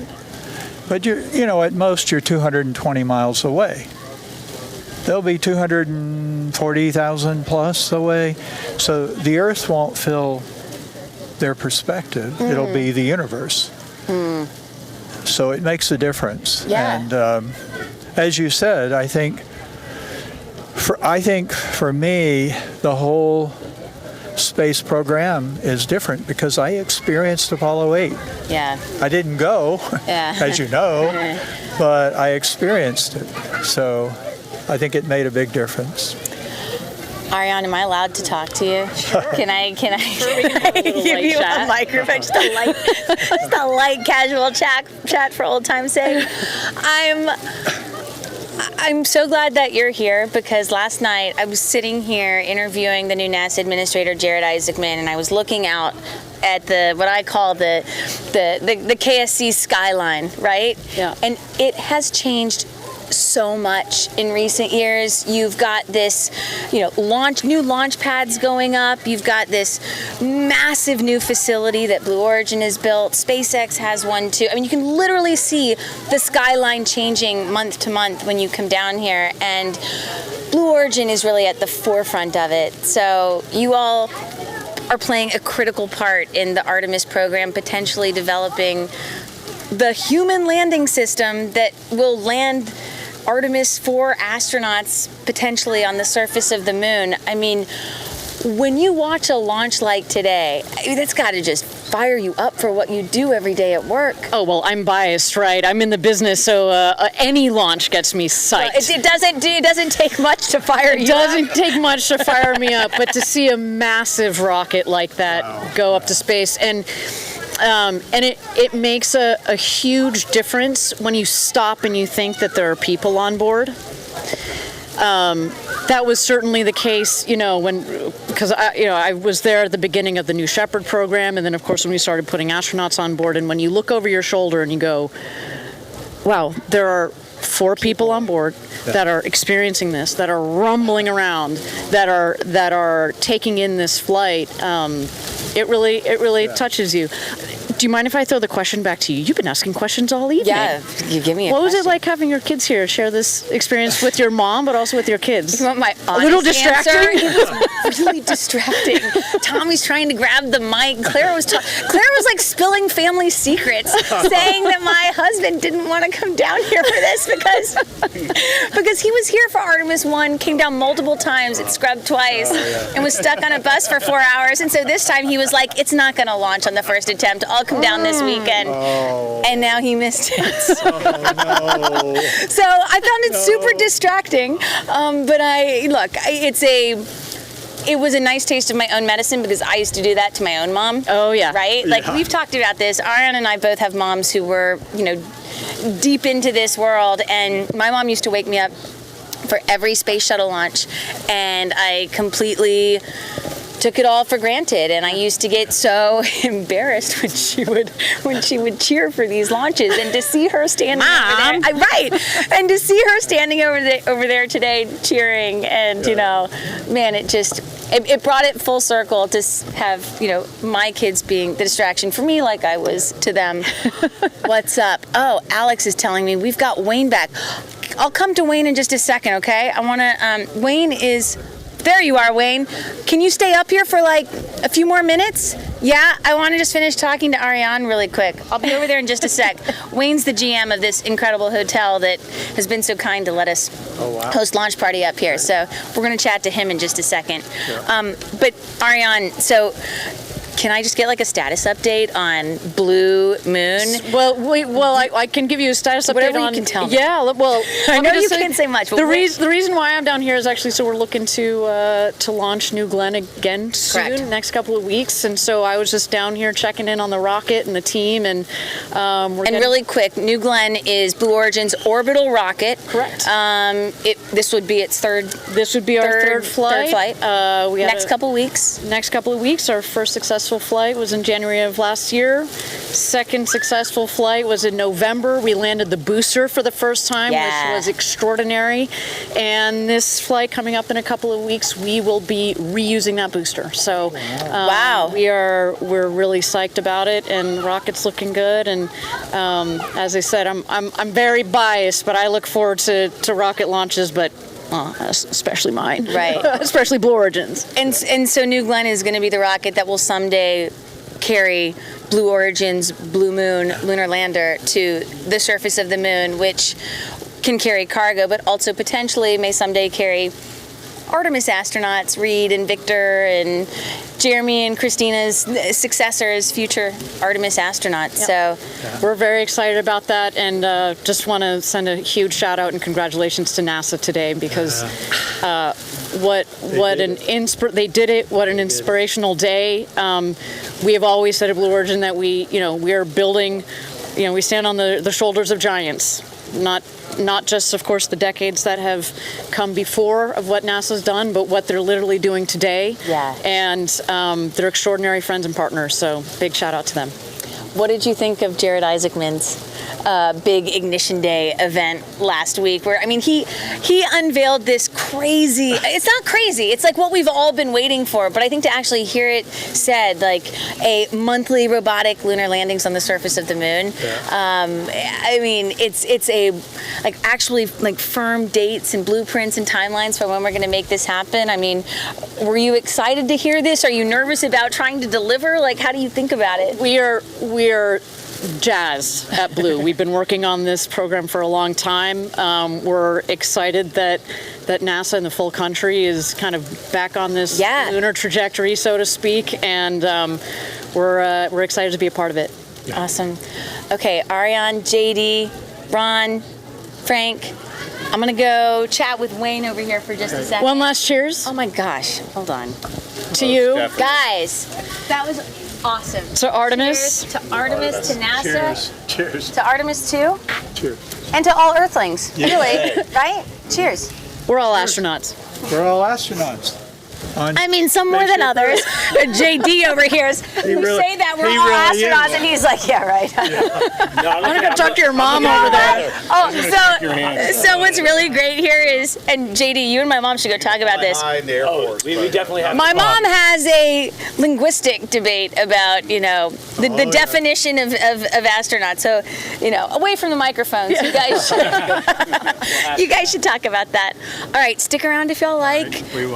But really great to chat with y'all. You too. Okay, come with me. We're gonna chat with Wayne. Wayne, I'm so glad you came back. Yes, ma'am. I'm putting my beer down. Hi.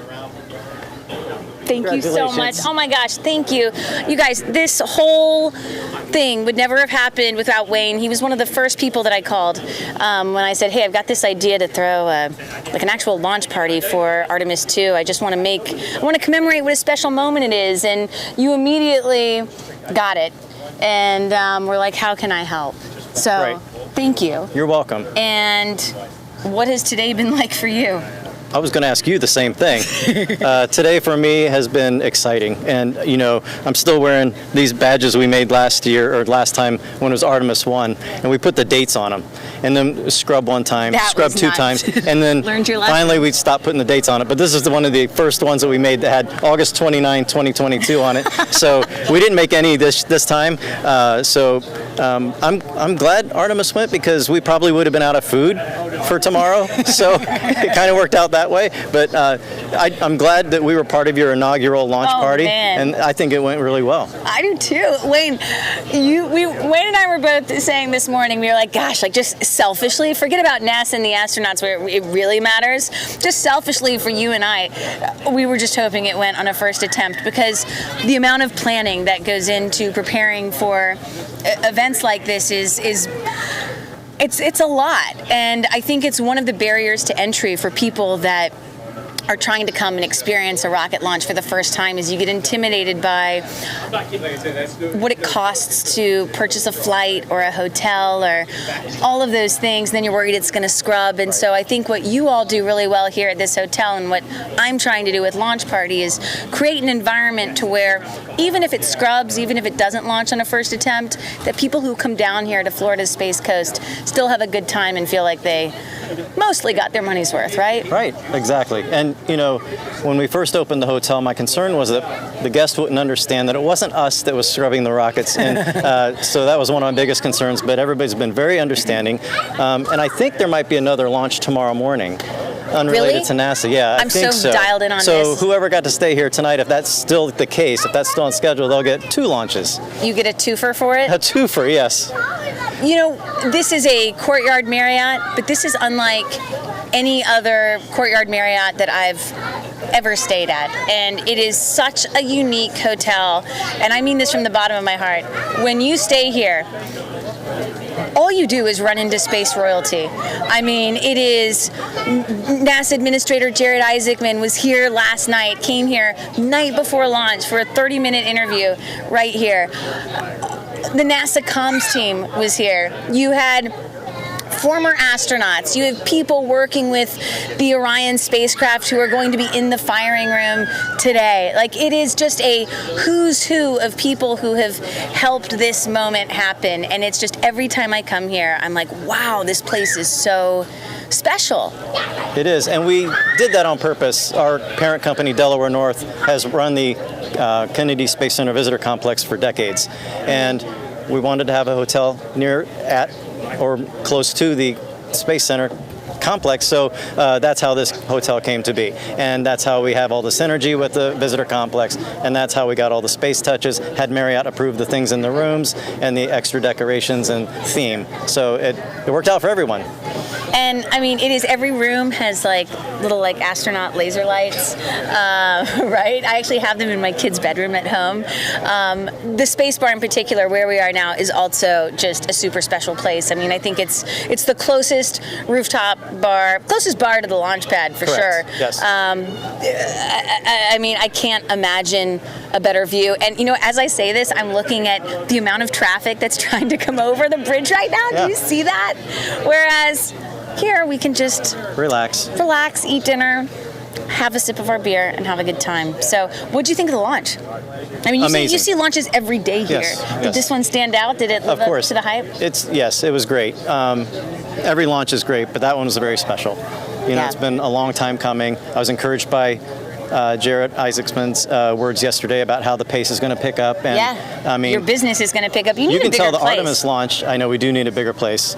We're prepared to build something else, but right now let's. We can't talk about it. So, but the energy around the hotel the past 24 hours has been much different than some of the other launches that we have here, and we had over 100 launches come from Kennedy last year. So it's much different. It's very exciting. Well, are you ready to turn around and start doing this every month? Yes. Starting in 2027, we're going to have monthly missions to the moon uncrewed. Practice makes perfect. There you go. Wayne, thank you so much for letting us be up here, for helping us make this happen, and just for creating a vibe where people can watch a rocket launch, I think, in the way it was meant to be watched, which is getting people together to celebrate what this moment means for all of us. So perfect. What's your plan now? Are you just mingling? What did you tell me earlier? You were floating? I was like, what are you doing today, Wayne? You were like, I'm just floating around. I'm making sure everything's in place. I'm decompressing tonight because that is, now that these... You and me both. Stay here. I just want to check in with my mom, where we're at. Mom, what's happening now? They're getting ready to execute the perigee raise maneuver, but everything's going well. The solar rays are deployed and latched. No problems at all to report. Yeah, and so what they're going to be doing for the next few hours really is just testing out Orion systems. Making sure that the solar arrays are deploying, that all the thrusters are firing, that Orion can go up and down, left, right, roll. that they can pilot and that this spacecraft can fly in the way that they thought that it would. And once all of those systems check out, only then will the astronauts be allowed to, finally hit that button essentially for translunar injection, the TLI, which will put the Orion spacecraft on course to the moon. So let's wander around out here. Is there anything I need to know, anything I'm missing, Mom, that I should know about that you haven't told me about? Right now, everything is just going right on schedule. All right. Well, thank you so much. I'm going to go wander over here and check out our surfboard and check out some of the other guests at our party. Thanks again for being here at the Space Bar. Thank you so much, Wayne. Really appreciate it. We'll do it next time. Okay. Yeah. Oh, can I please come back? We'll talk. But I think it's a good idea. Can we do this again? All right. Bye. All right, y'all. What's up, Alex? How you doing, Kristin? Hi. Oh, you just want to be on camera now? Let's do it. Didn't even have a chance to put on my launch party hat. Can we, guys? So hard today. Can we just take a minute? This is Alex. He's been my creative partner in all of this, and just a complete joy to work with. And I can't believe it launched. I can't believe we pulled this off. How much time do I have left? That's a good question. What time was our launch time, Craig? How we doing, guys? How much time do I have left? I love how Alex has been so busy. Alex was the brains behind these slick blue jackets that we have here. He went to great pains to make sure everybody in the crew had one, but now he's been so busy that he himself is not wearing one, which is just the great irony of this moment. I'm wearing the hat that my parents wore on a trip to Hawaii before I was born. So how do you feel about me going over here and chatting with our surfboard artist? Definitely do that. All right. Oh, wait. Is today a special day for your family? Well, yeah, it's a massively special day. Beyond just this, isn't it your father's birthday? And my sister's birthday. I meant to say this at the beginning and I forgot. Yeah. Dad, I'm so sorry. It is my father, former NASA astronaut, Dr. Bill Fisher. It is not just any birthday. It is his 80th birthday, and I was supposed to be with him today in Key West to celebrate, and if anybody was going to understand me bailing on an 80th birthday party, it was my dad for this launch. So I'm not, I wish it had been on another day, but I wouldn't be anywhere else right now because this was just, I still can't believe what I just witnessed, and happy birthday to your sister as well. Happy birthday, Emily. All right, happy birthday, Emily. Happy birthday, Bill. Let me grab my beer and let's go over and chat with the surfers because that's where you always want to end a party, right? With the surfers? Dennis, Emily, can we talk for a bit? Of course. Can I sit here? It's a little. Is it a little rickety? Wobbly. It's wobbly? All right, I'll stand. Is this thing on? Perfect. Is it on? We good? I think so. Audio good? Hi. Hello. So what'd you think? Man, what an awesome event. Like, to see it this close and to see it live was unbelievable. And the company you keep to be around these people and meet some of these people was amazing. So over the moon, for lack of a better term. That was good. Yeah, thanks. I mean, I know you used to get to see a lot of launches living on the Space Coast, but did this one look and feel different? This one definitely did. We're on the other side of the Cape, so for us it's usually after it breaks the tree line. You don't really get to see it off the pad. Yeah. And then there is a little spot right on the edge of where we live where you can look across the river, but I don't know how many miles it is, but it's a lot more. And so to be able to be this close and see it from this perspective was beautiful. And crystal clear skies. Incredible. I mean, after a little bit of rain today, the weather just became absolutely stunning. Yes. Emily, what about you? I mean, you live in Orlando, right? You see launches, but are you really into space? Like, or would you call yourself a space nerd, or are you more on the outside? And it's okay if you're on the outside. Like, hopefully, a lot of what we're trying to do is make space more accessible to just the space curious. Yeah, this was super cool. I've never seen a launch like this close with so much energy. It was amazing. And yeah, it was really cool to just have a piece of art and talk to everybody else who was into this stuff. So it's cool to meet everybody. So tell me about this surfboard. Okay, so this surfboard here was built in the early 70s, and it's at that time the industry was going through a lot of change, and so you had a lot of shapers that were just kind of on their own. They weren't associated with a big brand or a big company, and so this is one of those boards that some random shaper had built in their garage, and it's a very early 70s piece. It's got a lot of cool history because of that, and it just seemed like such a cool piece for this event. Yeah. Tying back. Well, and one of the things I love about it is that this board was shaped right around the time that humanity was first learning to walk on the moon, right? Yeah.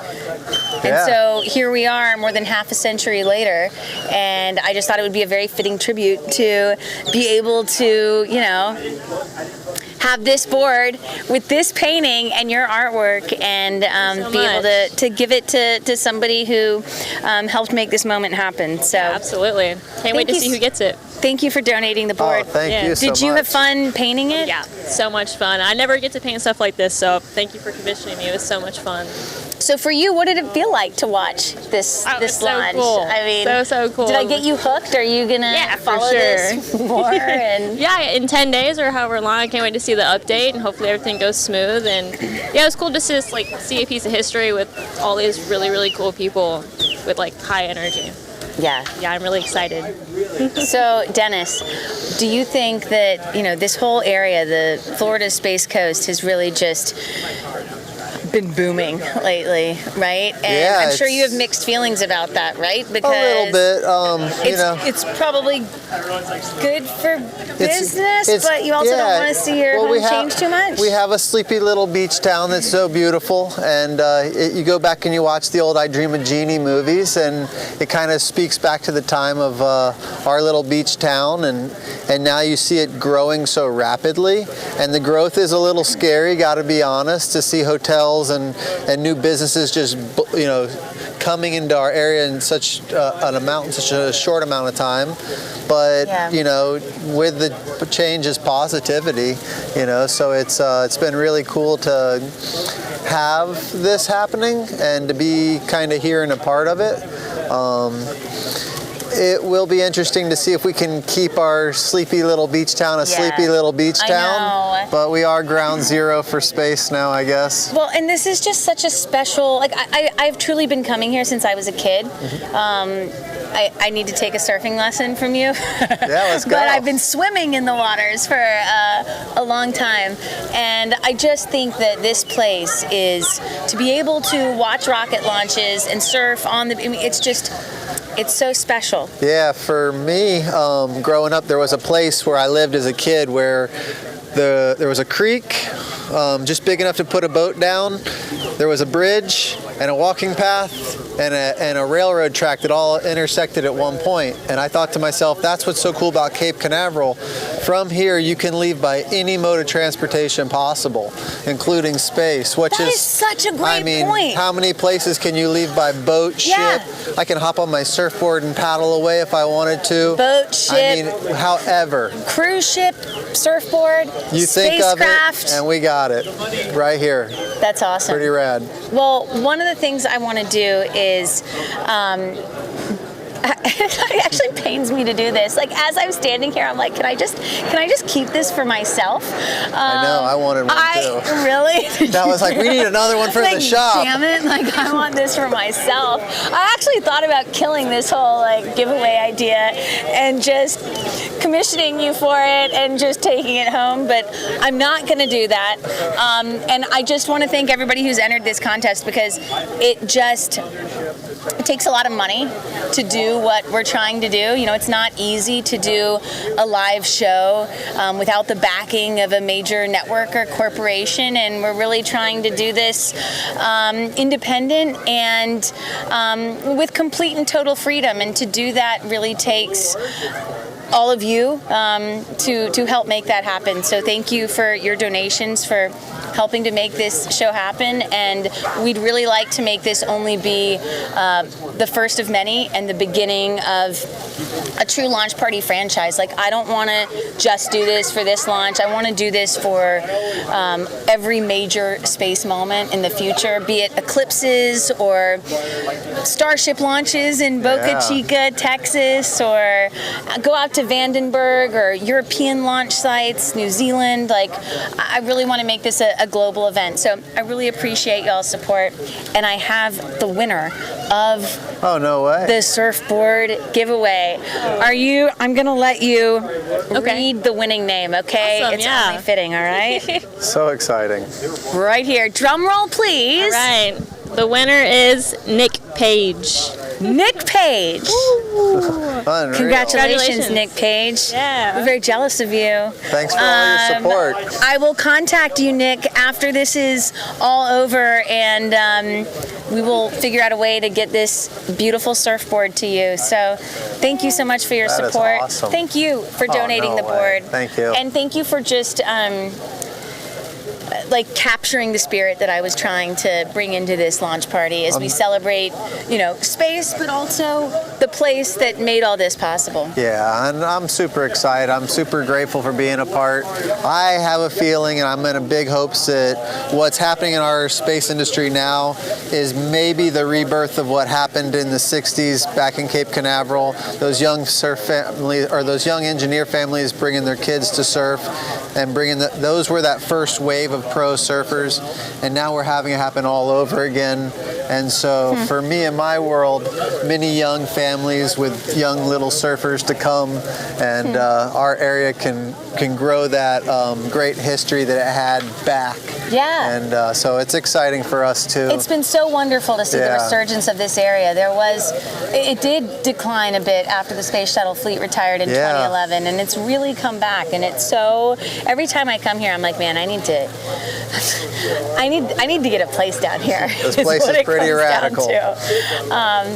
Dennis, thank you so much. Anytime. Emily, thank you so much. Nick Page, congratulations. I feel like Vanna White. This surfboard is yours. Awesome. All right. We are going to go to, hang on, I'm reading a note. Man, Alex, we got to work on your handwriting. I can barely read that. Thank you. Alex, come on, man. We got to work on your handwriting. Can I just go around and get but he's telling me to wrap it up. You know what, Alex, I don't have to wrap it up because we don't have to deal with commercial breaks right now. I just want to go around one more time and say goodbye to everybody. Are you okay with that? Are you good with that, Jeff? Okay, let me grab my beer. We're going to say goodbye. Hang on. Oh. Thank you. All right, guys. One more time. Oh my gosh, I haven't even talked to y'all. I'm so sorry. See, this is why we keep going just a little bit longer. Hi, you reached out to me and said that your son, I believe you're 14? You're very tall for 14. She's reached out to me and was like, hey, I think what you're doing is cool with Launch Party. We're coming from Canada. Can we come? And I was like, yes, you can. So thank you for emailing me. What did you think of the launch? I thought it was pretty awesome. Yeah? Yeah. What is it about space that you're attracted to? This sort of stuff. Like, like once in the launches that haven't happened in 50 years with people on board? Yeah, I'm into that kind of stuff too. Just like any sort of launches and being at these sort of places. Yeah. Do you? It's so hard to put in words how crazy it was. Have you guys seen launches before, or was this your first? Just one in November. It was a SpaceX launch. Like a Falcon 9 from here? Yeah. And what, do you want to get into space? Do you want to get into aerospace? Yeah. Like engineering? One day I want to be an astronaut. You want to be an astronaut?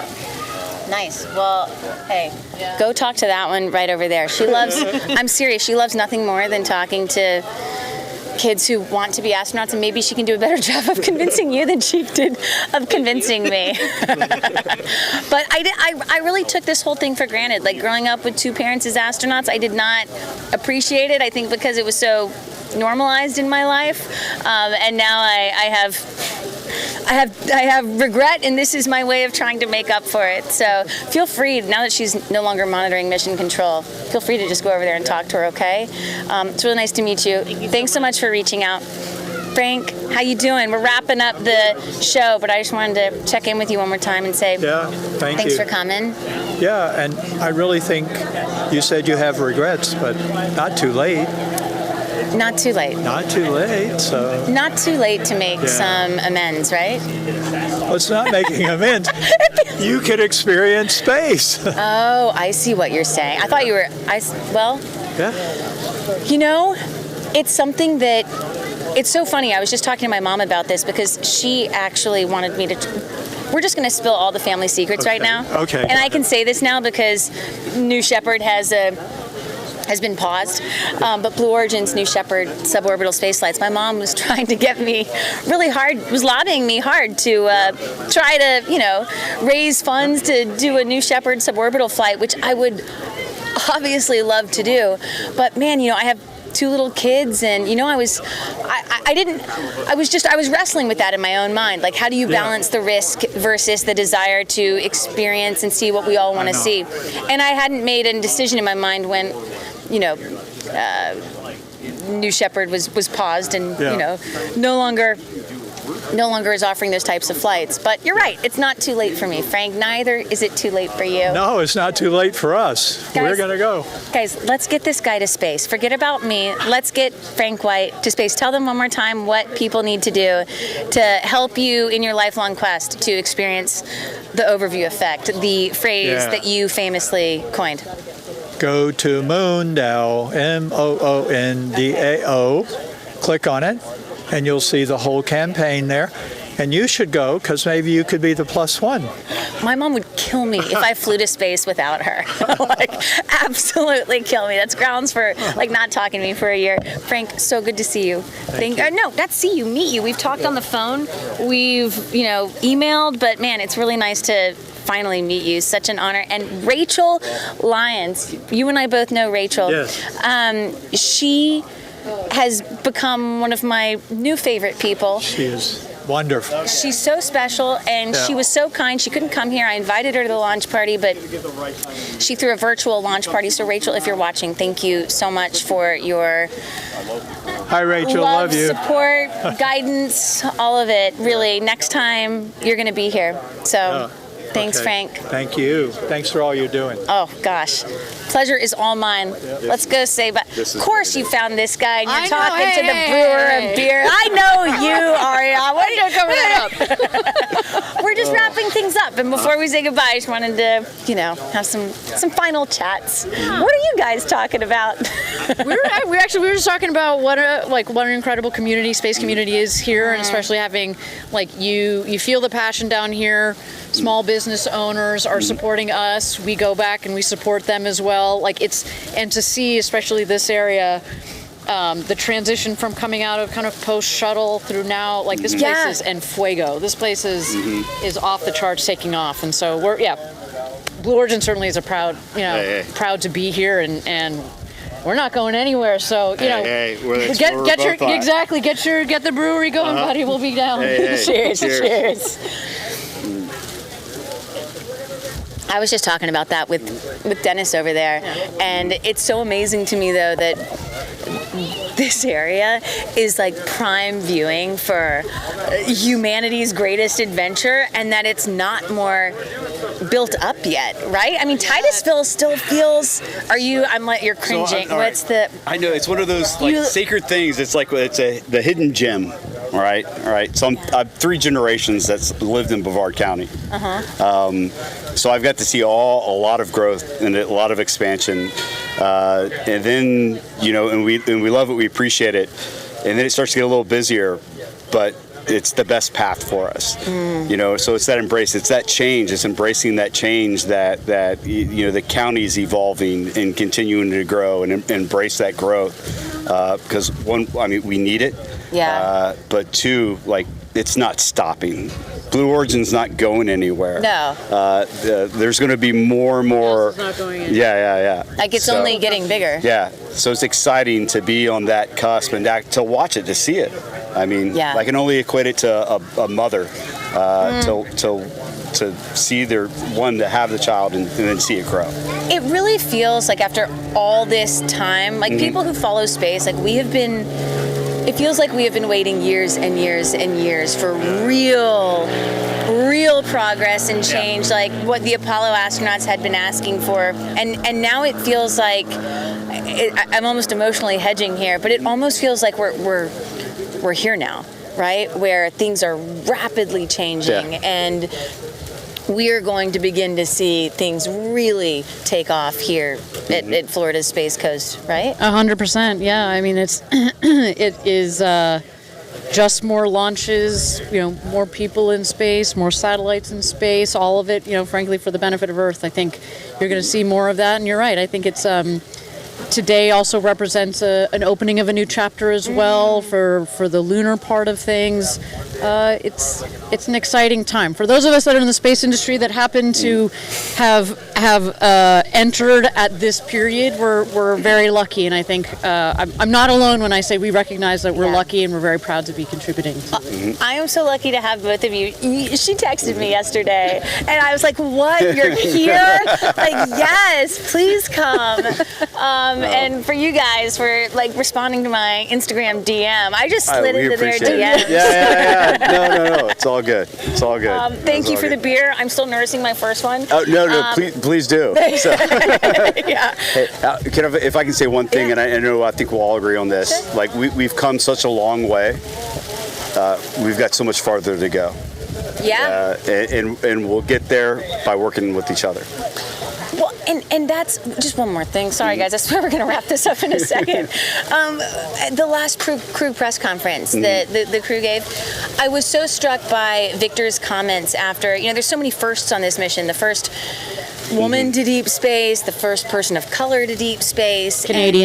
First Canadian. Yeah, I mean, it's just a ton of firsts. Yeah. And yet you get the sense that, what Reed, Victor in particular, but Christina said was like, yes, of course we think about the firsts, but we want to get to a world where we're not thinking about the first, where it's just like, oh, another person is going to the moon, going to deep space, and I bet after this flight they'll really feel that.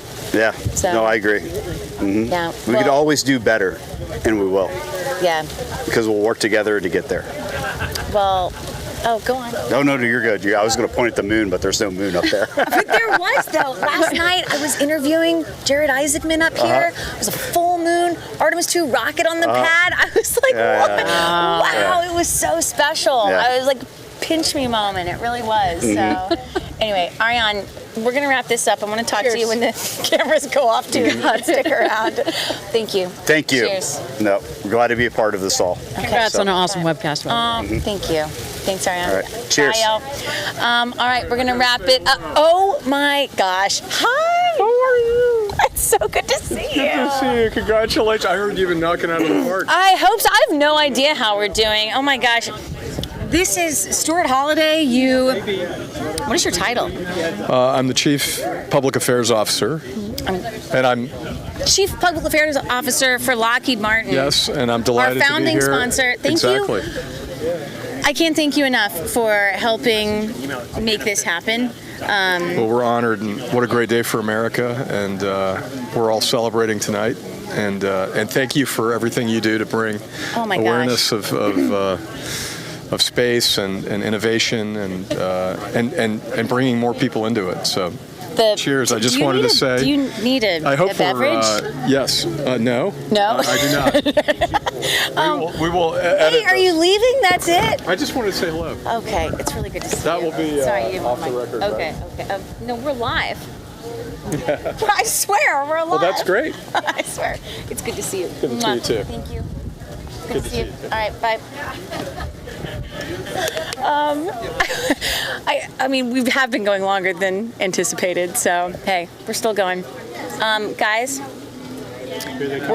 here we come. We're gonna wrap it up. Let me put this down really quick. Can we this is like the core crew back here now. Can we do a little, or you guys are finally talking. Oh, yeah, okay, hold on. You guys talk. I actually wanted to talk to these guys, and then I'll talk to you, and then I'll finish it up with them. Sorry. Okay. You guys are getting a nice little chat. Oh, the astronauts finally chatting together. What have y'all been talking about? about VC groups and the launch and the overview effect. Yeah, we've been talking about lots of stuff. Well, here, I'll hold it for you if you want to talk. Well, yeah, you had much better experience at this than I. Was it nice to finally get to chat with my mom? It was. I didn't get a chance to ask her what it's like to work for you, or like, do you still technically work for her? And what's the arrangement? This is a weird situation. I just called in a favor.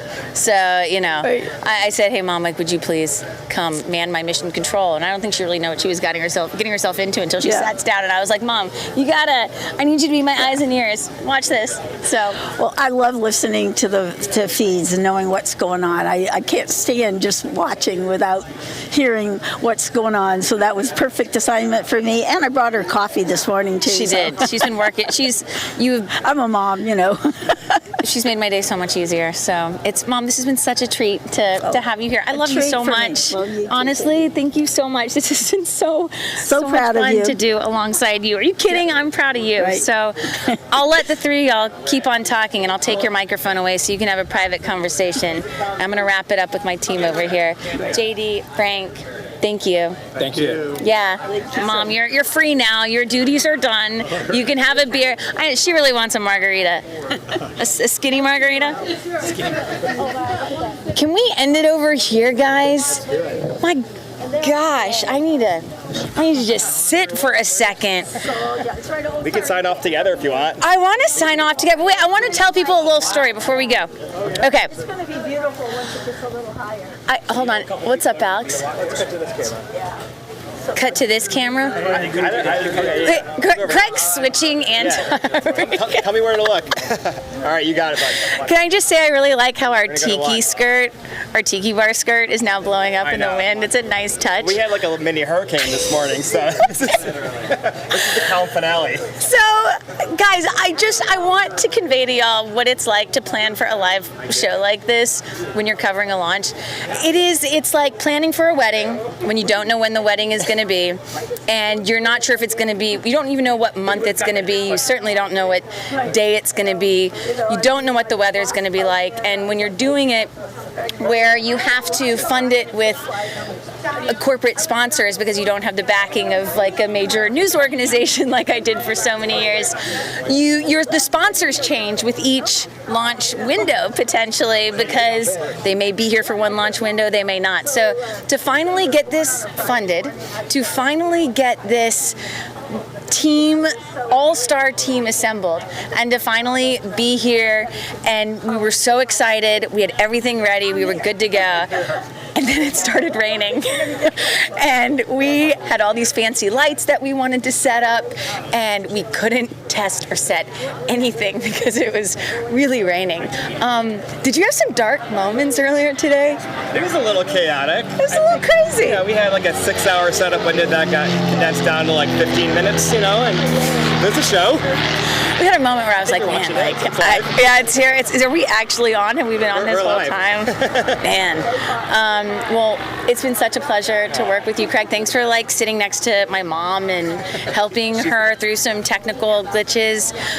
Sal, who did incredible things at the last minute to get all of our audio functioning and working. Thank you. Jeff, who you can't see, who has been operating this camera. Can we get it one shot? Can we show Jeff somehow? Is there a way? Alex, you want to pan? Oh, yeah. Oh, you can see him in camera. So we're going to camera 3? 3. There you go. Cue camera 3. There's Jeff. Yeah. Jeff has been manning the camera all day. Jeff, you're a legend.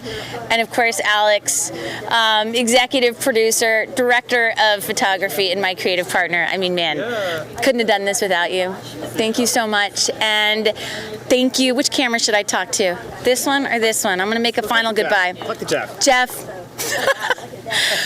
Y'all, thank you so much for watching. Thank you so much for being a part of our first launch party. I have to do a final thank you to all of our sponsors, which I wrote down because I was worried I wouldn't be able to remember them all. These are the people who truly made this happen. Lockheed Martin, of course, Firefly Aerospace, Courtyard Titusville, the Space Bar, our incredible location. If you're going to come and watch a launch here at the Kennedy Space Center, I'm not just saying this because they're our sponsors, like this is where I always stay, you gotta stay here. The Playalinda Brewing Company, which made our incredible Artemis II brew, which I've only made halfway through the can because it is kind of strong, not gonna lie. Core Surf, who made our epic surfboard or donated it. Space Coast Nursery, who gave us the beautiful palm trees that you have been looking at that we carried up. Yeah, Alex carried up 5 flights of stairs this morning. And DPA Microphones, which actually operates a lot of the mics on NASA's Mars rovers, so it was a perfect fit. And WizzyCom, did I get that right? Yeah, nailed it. And for everybody else, I've never done this before, but I believe in this with my whole heart, and I want to keep doing this. I don't want to do anything else. And so if you liked what you saw today and you want to keep helping me make this happen, please go to launchpartylive.com and become a member of Endless Void Studios, because I'm hooked. This is the only way I want to do live launch coverage from here on out. So thank you guys for watching. Go Artemis. Good luck. Godspeed. Richter. Reed Weissman, Victor Glover, Christina Cook, and Jeremy Hansen. Good luck and Godspeed to the moon. We're going to be cheering you on the whole way. And thanks to all you guys for making my dreams come true. Let's do it. Really. All right. Let's rock on. Let's go have some drinks without the cameras on.